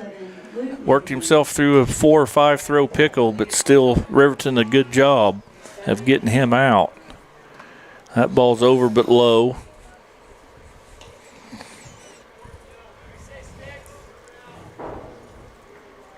So if the Trojans got a great chance to try to score 1 or 2 runs right here, and there's going to be 1 run, they're going to go ahead and get the out at first base, but not before Davids is going to go ahead and cross. So Luke Nigaman did a good job of doing his job. It's the second out of the inning. Runners are going to go be at second and third base now, but 1 across. Back to a 5-run lead, and it's going to bring up Caleb Scales.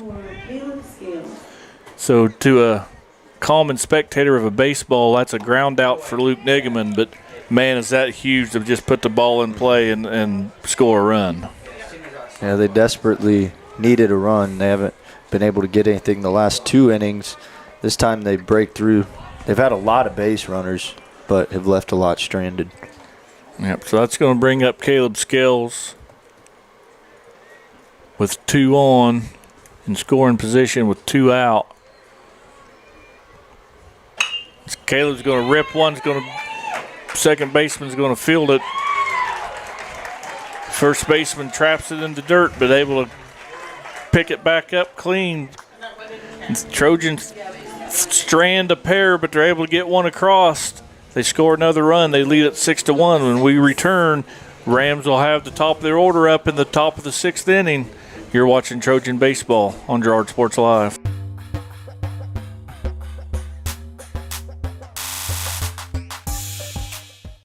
For years, James Brumback and Brumback Service Center have been keeping area residents on the road with high quality and fast service. Let's face it, none of us have time for a breakdown, so be sure to stop by Brumback's for preventative maintenance, oil changes, and tire repairs. Brumback's is also your place for new tires with a variety of quality brands to choose from. Brumback Service Center, 312 East St. John in Girard. Call 620-724-6770. Good luck, Trojans, from Brumback Service Center. Chicken Annie's of Girard is something to crow about.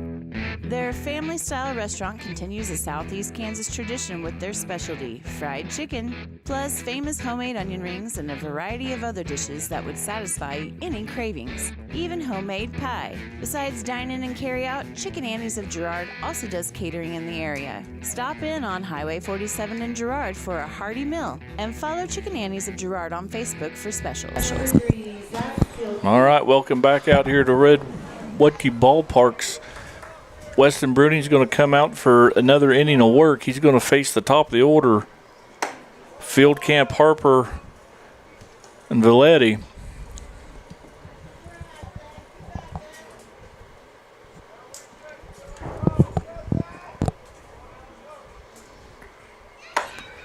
Bruning may be showing a little signs of fatigue. He's up at 55 pitches. Bennett's going to come settle him down here. Misses these first 2 wide.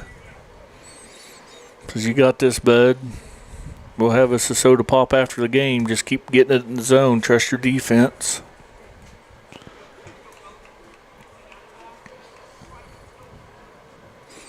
These late innings have been big for the Trojans.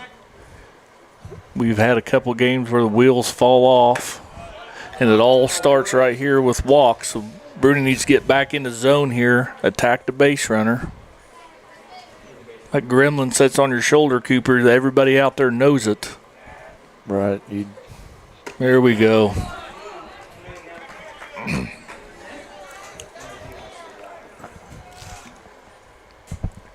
Trojans clinging to a 5-run lead. They're leading 6-1. And Rams lead off the 6th inning with a walk.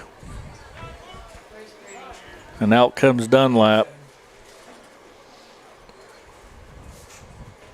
He's going to have him talk with Bruning. Doesn't want anybody else out there. He's just, I think, giving him some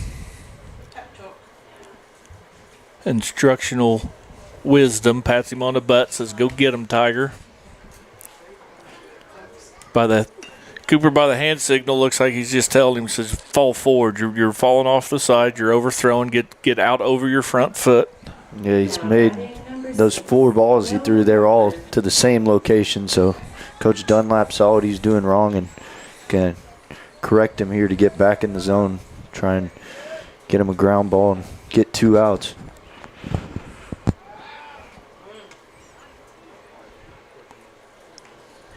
Slow little pickoff play at first to keep field camp honest over there.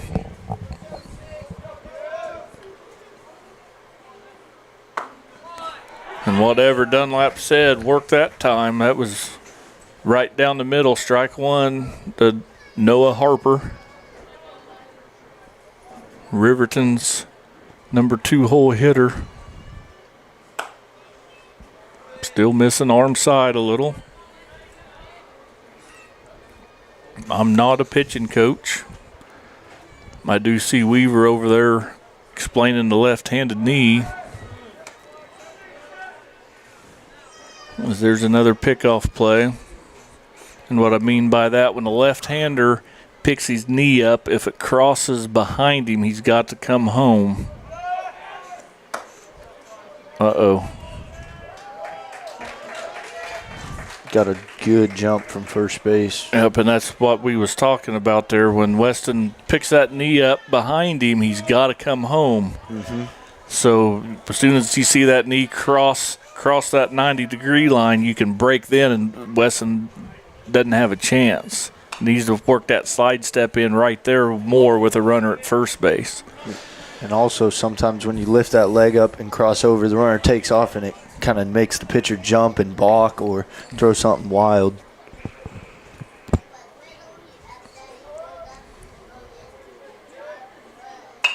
There's a little soft grounder to Montgomery at first. It's going to do Harper's going to do his job to move the runner, but that's the first out of the inning.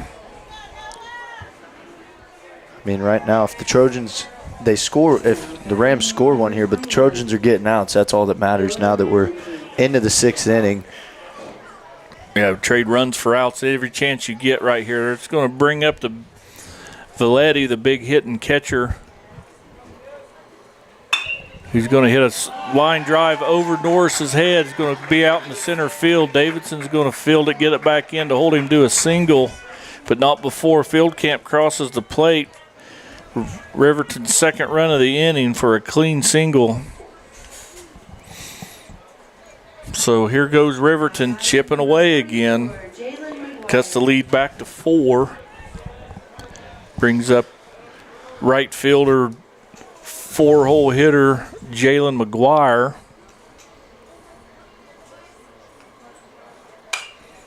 He fouls one back and out of play.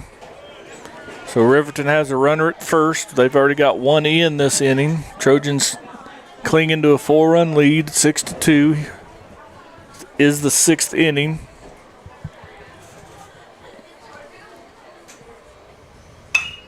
Foul ball, out of play, right side. Quickly ahead in the count is Bruning. No balls and 2 strikes on McGuire.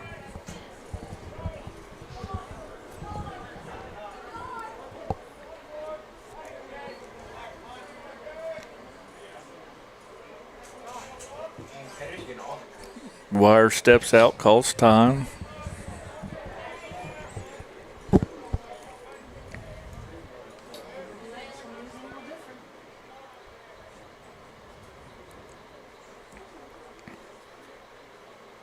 Curveball gets him, ball's in the dirt.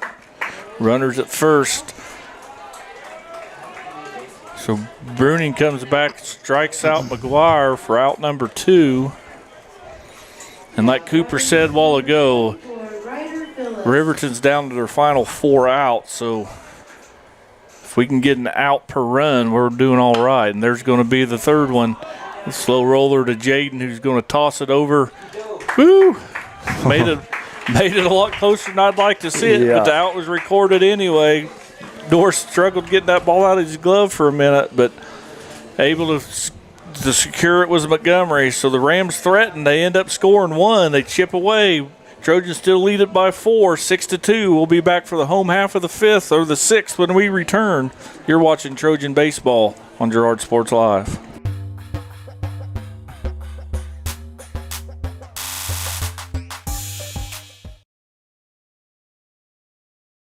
Community National Bank and Trust has been serving the area for more than 30 years with a strong commitment to the highest quality leadership and banking services. Stop in soon and pick up your very own Girard Trojan Instant Issue mascot debit card. While you're there, be sure to ask about Secure Lock, mobile banking, Guardian Secure Checking, and People Pay. Learn more at mybankcnb.com. Community National Bank and Trust is a proud supporter of Girard Schools. Member FDIC. Go Trojans!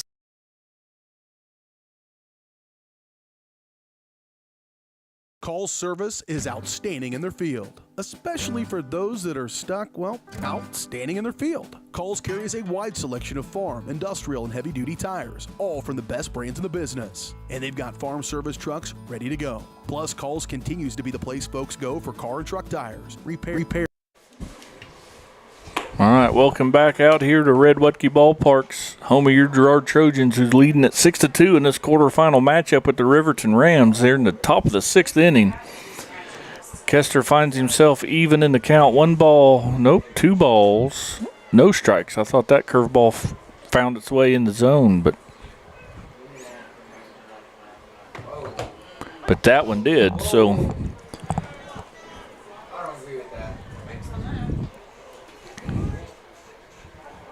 9:30 at night, still 63 degrees, cool night. Kester barely missed that one. He's ahead in the count, 3-1. Seen 4 straight curveballs. Gets a straight one, swings and misses at a pitch probably out of the zone. Counts full to the 3-hole hitter, All-State selected player Alex Kester. He fouls that one off. Kester's going to continue his baseball career at Butler County.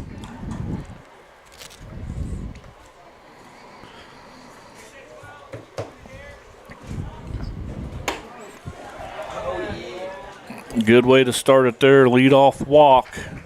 Trojans, they've had base runners every inning but 1.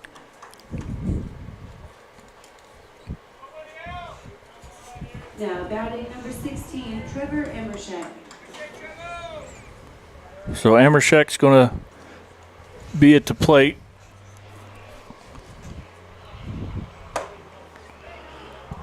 He takes high, ball 1. So Trojans with a 4-run lead. Wouldn't hurt to add something here. Oh, big time. Boy, would another cricket number be better. If that's a balk, you got to throw it. So Kester's going to go to second base on a balk. You step off with the runner at first, you have to make that throw. Well, he didn't step off, I guess.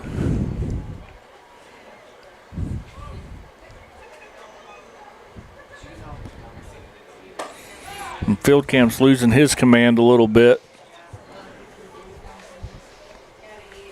Trojans threatening with a runner in scoring position and nobody out. Their 4-hole hitter shortstop, Trevor Amershak, at the plate. That ball bounces in there, 3-0. And here we go again, Cooper. I'm telling you, I don't know if I would take right here if I'm Coach Dunlap, because Trevor's a good hitter and he hadn't seen a pitch to hit yet. Yeah, I mean, even if he rolls something over, it's probably going to get through. Oh. Moot point, as that pitch was never a strike. Back-to-back walks get the Trojans with 2 on here. They're threatening big time here in the bottom of the 6th inning. Umpires signaling to one another. Infield fly rules in effect. Ethan Bennett at the plate. Field camp is all over the place at the moment. I don't know what Coach Weaver has left in the tank as far as pitching goes. Hitters for Girard probably got the take sign after they've seen how all over. Oh, spoke too soon. Yeah, nope. They want to hit.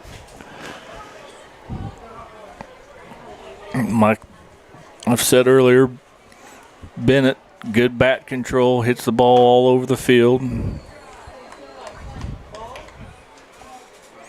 Doesn't have a ton of power, but hits for a high average, high on base percentage.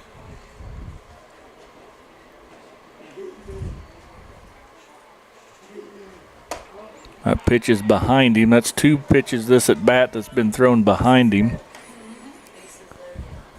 Yep. Weaver's coming out of the dugout on a 3-1 count. 42 pitches is field camp, so it's not a pitch count deal. Probably going to be something similar to what we saw last inning when Bruning was struggling. Little mechanic adjustment. Could be talking defensive strategies. He's pulled everybody in. Just an old-fashioned rah-rah speech. Hey, we're only down 4. Let's go get out of this. We got a chance. Nope. He signals to the bullpen.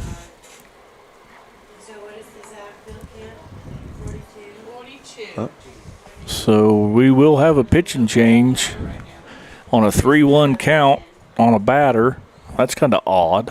I wonder if his arm was hurting or something and he made a signal. I didn't see anything, but that may be a thing. So it looks like, is that 44? That's 34. 34 is going to come in and throw. Will Mann come in and pitch for Riverton. He's got a little bit more velocity than field camp was throwing, but we'll see how his command is. He's been over there warming up in the bullpen that we can't see because the dugouts block our view. If there's one flaw of this wonderful facility and this beautiful press box we get to call games in is I can't see the bullpens. I know a guy. We'll see if we can't get something done, which I doubt will ever happen. I think that's the least of the worries we should have. As long as we got internet and spot to sit's even better. Yep, I'll plug a sponsor here real quick. Carl can with the security cameras. We'll see if maybe we can't get a security system and a monitor in here. And we need to know who's messing around in the bullpen during the game. So Mann's going to come in and pitch. That'll be it for field camp. He's still responsible for the base runners. So field camp, or Mann, I'll have to get that in my head. This is our 3rd ball game of the night. Mann's going to come in and relieve field camp. Bennett's still at the plate in a 3-1 count. Field camp's responsible for both base runners, Kester and Amershak.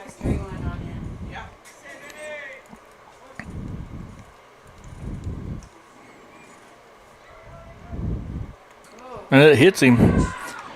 It's a tough way to take ball 4. But that will load the bases with nobody out here in the bottom of the 6th inning, with the Trojans still leading at 6-2. And that's going to bring up Ethan Davidson, who hit a nice single, scored a run in the last inning. Big run it was at the time. He has a chance to break this thing wide open. And there was a wild pitch to the screen. Haven't seen Valenti let too many go through. Been a brick wall. So Kester's able to slide across. All the other runners advance. So it's going to put Amershak at third, Bennett at second. Davidson's going to be at the plate. Trojans get another insurance. They're up 5 again. That 5's kind of been that magic number all night long. As man spikes another one, Valente's done like Cooper says, man, he's been a vacuum cleaner back there. But you keep testing him. There's going to be one squirt through eventually. That drills Davidson in the ribs. So back-to-back hit by pitches. It's going to load the bases back up for Jaden Norris, second baseman for the Trojans. Jaden's walked twice and grounded out once. And he sails one back and out of play.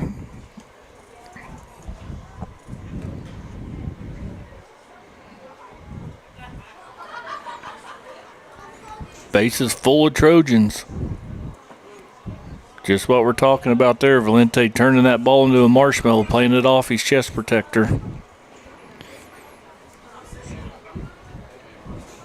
Trojans need a few insurance runs here to take some wind out of Riverton's sails. They keep chipping back. Just missed right there. That pitch was close. Puts the count 2 balls and 1 strike. Nobody out. Bases full of Trojans here in the bottom of the 6th inning.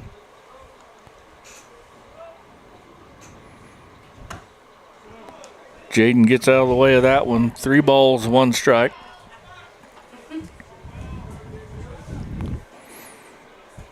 It's really the first time tonight we've seen Riverton have big struggles with finding the zone. Jaden fouls that one back and out of play.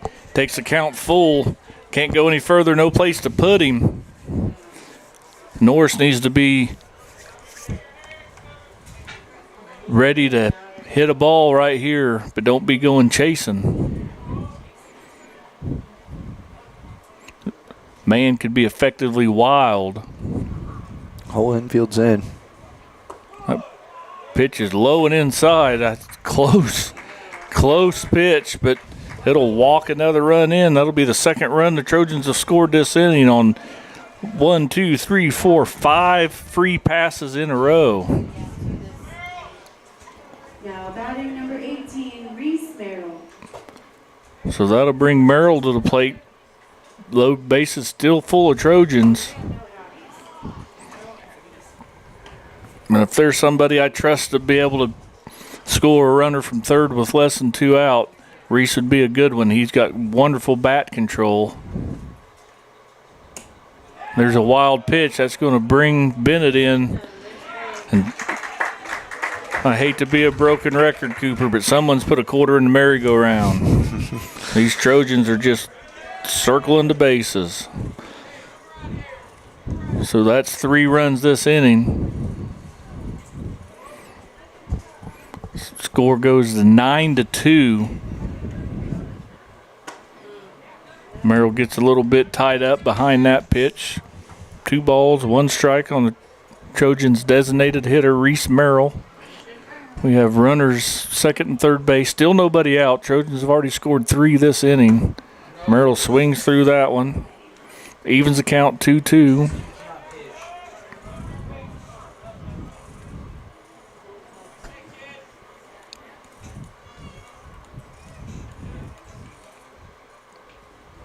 There's a fly ball center field. That should be deep enough to score a run, no problem, as Ethan Davidson's at third base, and he'll score no problem. And just like I was talking about, great job, Reese Merrill, sac fly to score the 4th run this inning. Right on cue. And those were the insurance runs Girard needed. Yep. Now we're looking at maybe ending this game right here. Trojans score a pair more, and it's over. 10-2, Trojans lead here in the bottom of the 6th inning. They still have a runner at second base. That's Jaden Norris. Zade Montgomery's at the plate. He takes low, ball 1.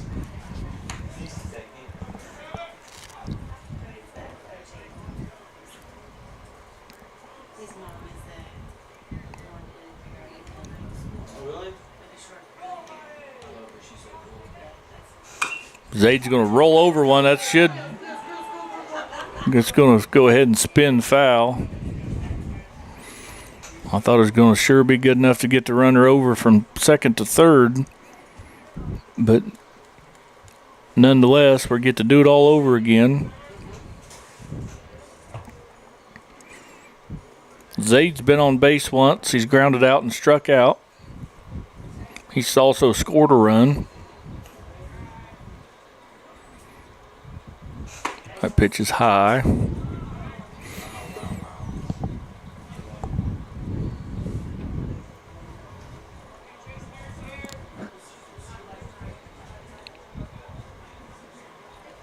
Rams still playing straight up defensively. That ball bounces in there. That ball.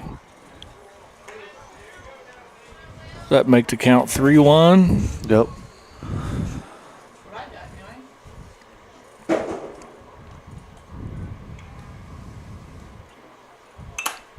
Oh, that one hurt. Yep. That'll load the count. Fouls that one straight back off the catcher's face mask. Catchers today wear a hockey-style headgear with a helmet and a face mask all fixed. A lot more protection, a lot more concussion protocol in today's world. Back in the day, we just had a piece of wood with a little bit of padding on it. Zade crushes one deep right field. That ball's going to one hop off the fence. Going to score Norris, no problem, as Zade hustles in there for a stand-up double. Nice bit of hitting there by Montgomery. I thought the ball was gone. Yeah, that ball was hit just maybe a little heavy air tonight in this overcast into the slight breeze, but Montgomery got all of that. And that'll be a 5 spot. So now we got the winning run at second base and still just 1 out, and we've rolled the batting order back to the top for Luke Nigaman, the 8th batter to bat this inning, and still only 1 out. There's strike 1. Luke grounded back to the pitcher his last at bat.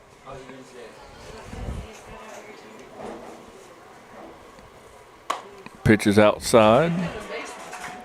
Evens the count, 1 ball, 1 strike. We got 1 out and 1 on here in the bottom of the 6th inning. Trojans have scored 5 this inning to take an 11-2 lead.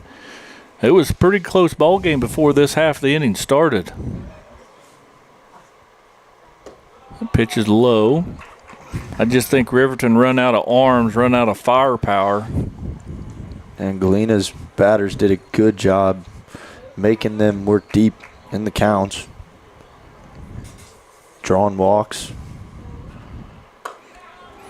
Nigaman takes high, ball 3. 3 balls and 1 strike to the Trojan leadoff hitter, left fielder Luke Nigaman. The number 8, the 8th hitter to bat this inning. He's going to draw a walk.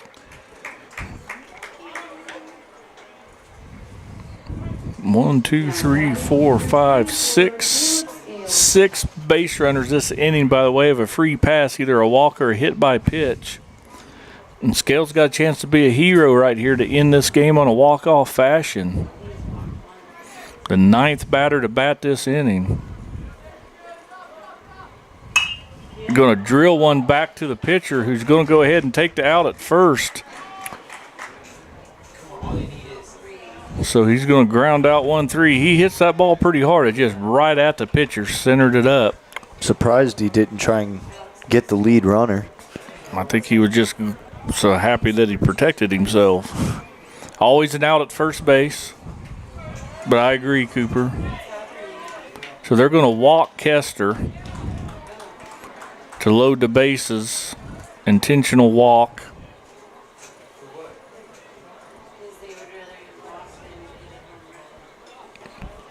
So that'll load the bases. Runner at third base here. 2 out. Puts a force everywhere they go. Puts a lot of pressure on the batter. Nowhere to go right here with Amershak. Could be a walk-off. Could be anything. Walk-off walk, walk-off pass ball. He's quickly ahead in the count. 2 balls, no strikes. Bennett can just put his catching gear off. I mean, just missed.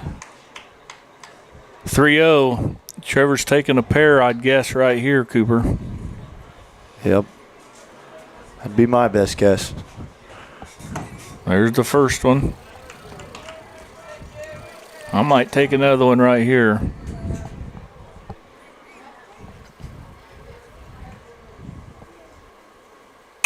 He flares it off. It's going to be a full count. So here we go. We got a full count with 2 outs, bases loaded. Runners are going to leave with the pitch. Trojans only need to score 1 more to end this ball game. And Amershak foul tips it into the glove. That's how the 6th inning will end. So we're going to have to play the top of the 7th. Rams are down to their final 3 outs. They're trailing by 9. We'll be back for the 7th inning return. You're watching Trojan Baseball on Girard Sports Live.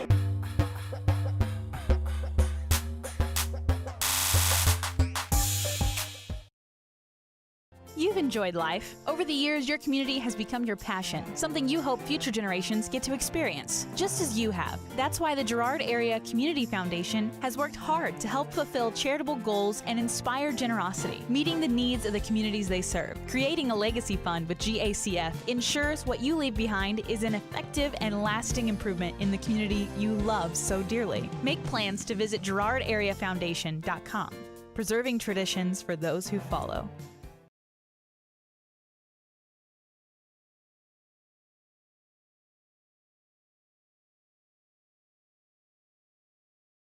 We choose to be here for many of the same reasons you do. Small communities, honest, hardworking people, doing good for those around you. Those core values are why Girard Medical Center strives to provide comprehensive health services in your backyard. From surgery and other inpatient procedures to lab, radiology, physical and occupational therapy, home health, and more. You have a choice. Why not choose to stay close to home? All right, welcome back to the top of the 7th. Rams are down to their final 3 outs. Brooding still on the bump. He's facing Locke North, who hit a double his last time up. He just looked at an outside corner, strike 1. Trojans leading by 9, had bases loaded, had 2 or 3 chances to win that game there in the bottom of the 6th, but couldn't get it done. Nonetheless, they still lead by 9. We've seen stranger things can happen, but somebody warm up the bus. Just missed. Good pitch right there. Over but low. Still a good crowd out here at 9:45 on a, Tuesday? Yep. 3-1 right here. Bruni needs to just get in the zone, attack him, knowing that we can get 3 outs before they score 9 runs.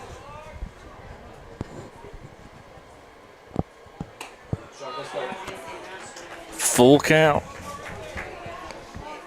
First to the first baseman for Riverton, Locke North. He's had a pretty good night. He's grounded out and hit a double. He's going to hit another routine single at first base, and Caleb's going to fire it in, yeah. And here we go. We got a chance. Got him. No, just missed the tag. Here comes the snowball fight we was waiting for. North hits a routine single out to Scales and right. He tries to make an errant throw back to first. Bennett corrals it, guns it to second. Lock North does a good slide around, avoids the tag. From here it looked like he got him. Refs right, or umpires a lot closer than us though. Yeah, sometimes their eyes are better. Not saying they're always right, just saying that they're better. So Bruning back at it here. Just get the out. There you go. Nice job. So that advances the runner back over to third, but that run means absolutely nothing. Shouldn't even pretend he's there. Who cares? Keep focusing on the batters. Peyton Grooves to the batter for Riverton, their center fielder. Bruning's done a great job here. He come in the third inning. He has to give up a couple runs.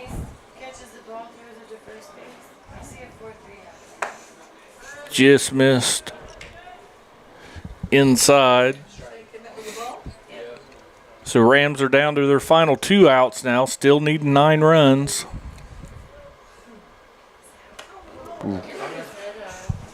Bruning missing arm side again.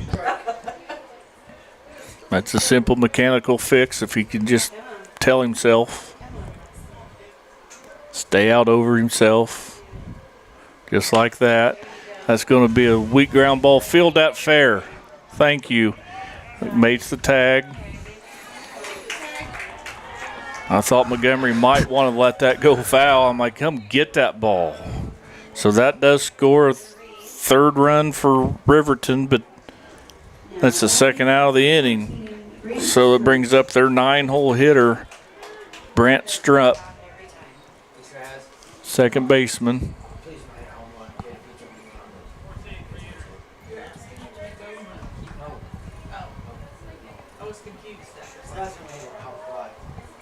So Rams down to their final out. Bruning's still dealing.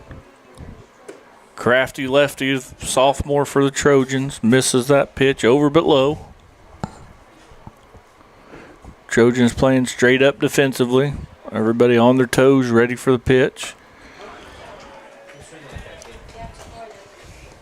So it looks like, granted a major disaster, Trojans will face the Columbus Titans tomorrow. We'll have it for you right here on Girard Sports Live. As there's a routine fly ball out to right field. Caleb Scales calls everybody off. He camps under it to make the catch, and that's how this game will end. Trojans win it 11-2 and advance to the semifinals to face the Columbus Titans. We'll be back with the postgame show when we return. You're watching Trojan baseball on Girard Sports Live.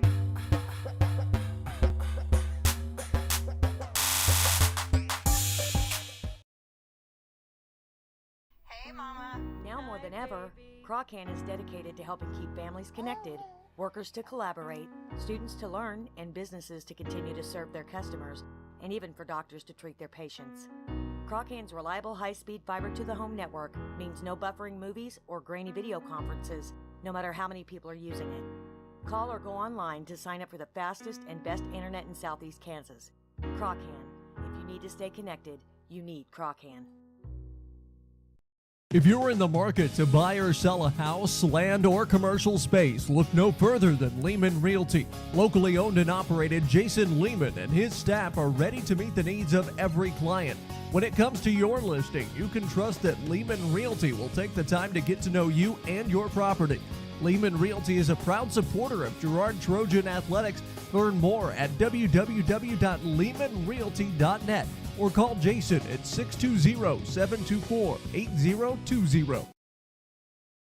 Mathis Drug Store Incorporated has a proud Girard history of more than 50 years. Glenn and Karen Mathis took over the store in 1983 from Glenn's father and have been providing outstanding customer care and service since. At Mathis, they know their customers by name and value their support. Primary goal is to provide fast, accurate, friendly service. Mathis is a full-service pharmacy that accepts most insurance plans and supports competitive cash pricing. Mathis Drugstore, a proud supporter of Girard High School student-athletes. A partner in your fields and in your success. That's what you get with Murphy Seed. Channel seedsman Matt Murphy knows your fields and can recommend the elite seed products designed to perform in your area, maximizing the profitability of every acre. With Murphy Seed, you'll get year-round, hands-on, customized service. To learn more, call Murphy Seed at 620-249-6419. Your partner at every stage. Matt Murphy and Murphy Seed.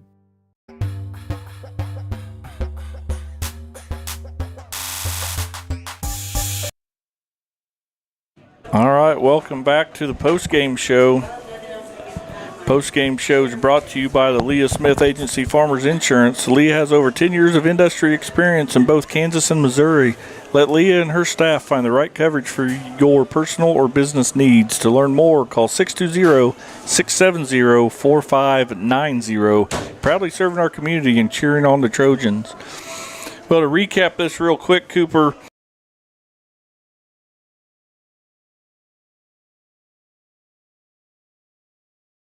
and Girard will be the first game. First pitch scheduled for 2 o'clock.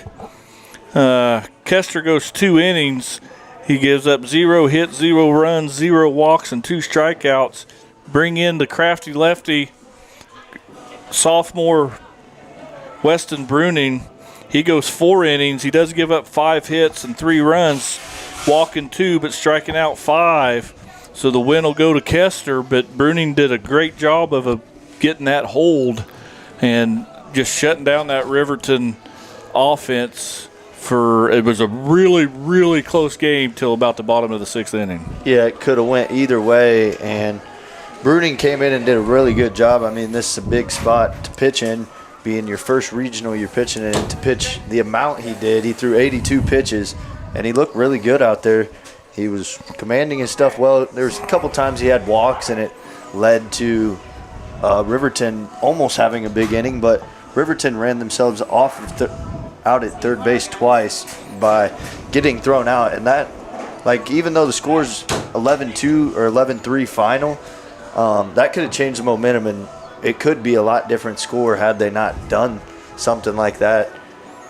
Oh, I agree wholeheartedly. We talked about it when it happened, that, man, you just keep trying to steal third base, and I don't understand it. But nonetheless, I mean, Riverton comes in as the 5 seed, Girard's the 4 seed. Riverton had a great season as well. They split with the Trojans earlier this year, so it was kind of the feeling around town, and the people I talked to was, man, we cannot overlook this Riverton team because we did split with them.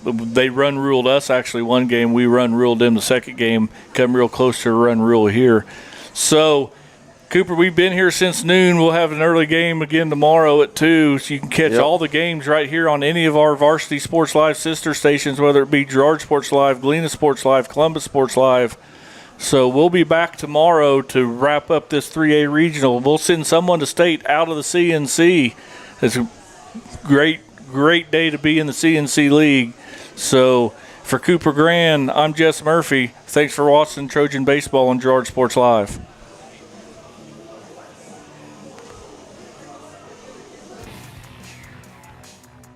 Girard Sports Live is presented by Kraken, your community technology partner. Learn more at ckt.net.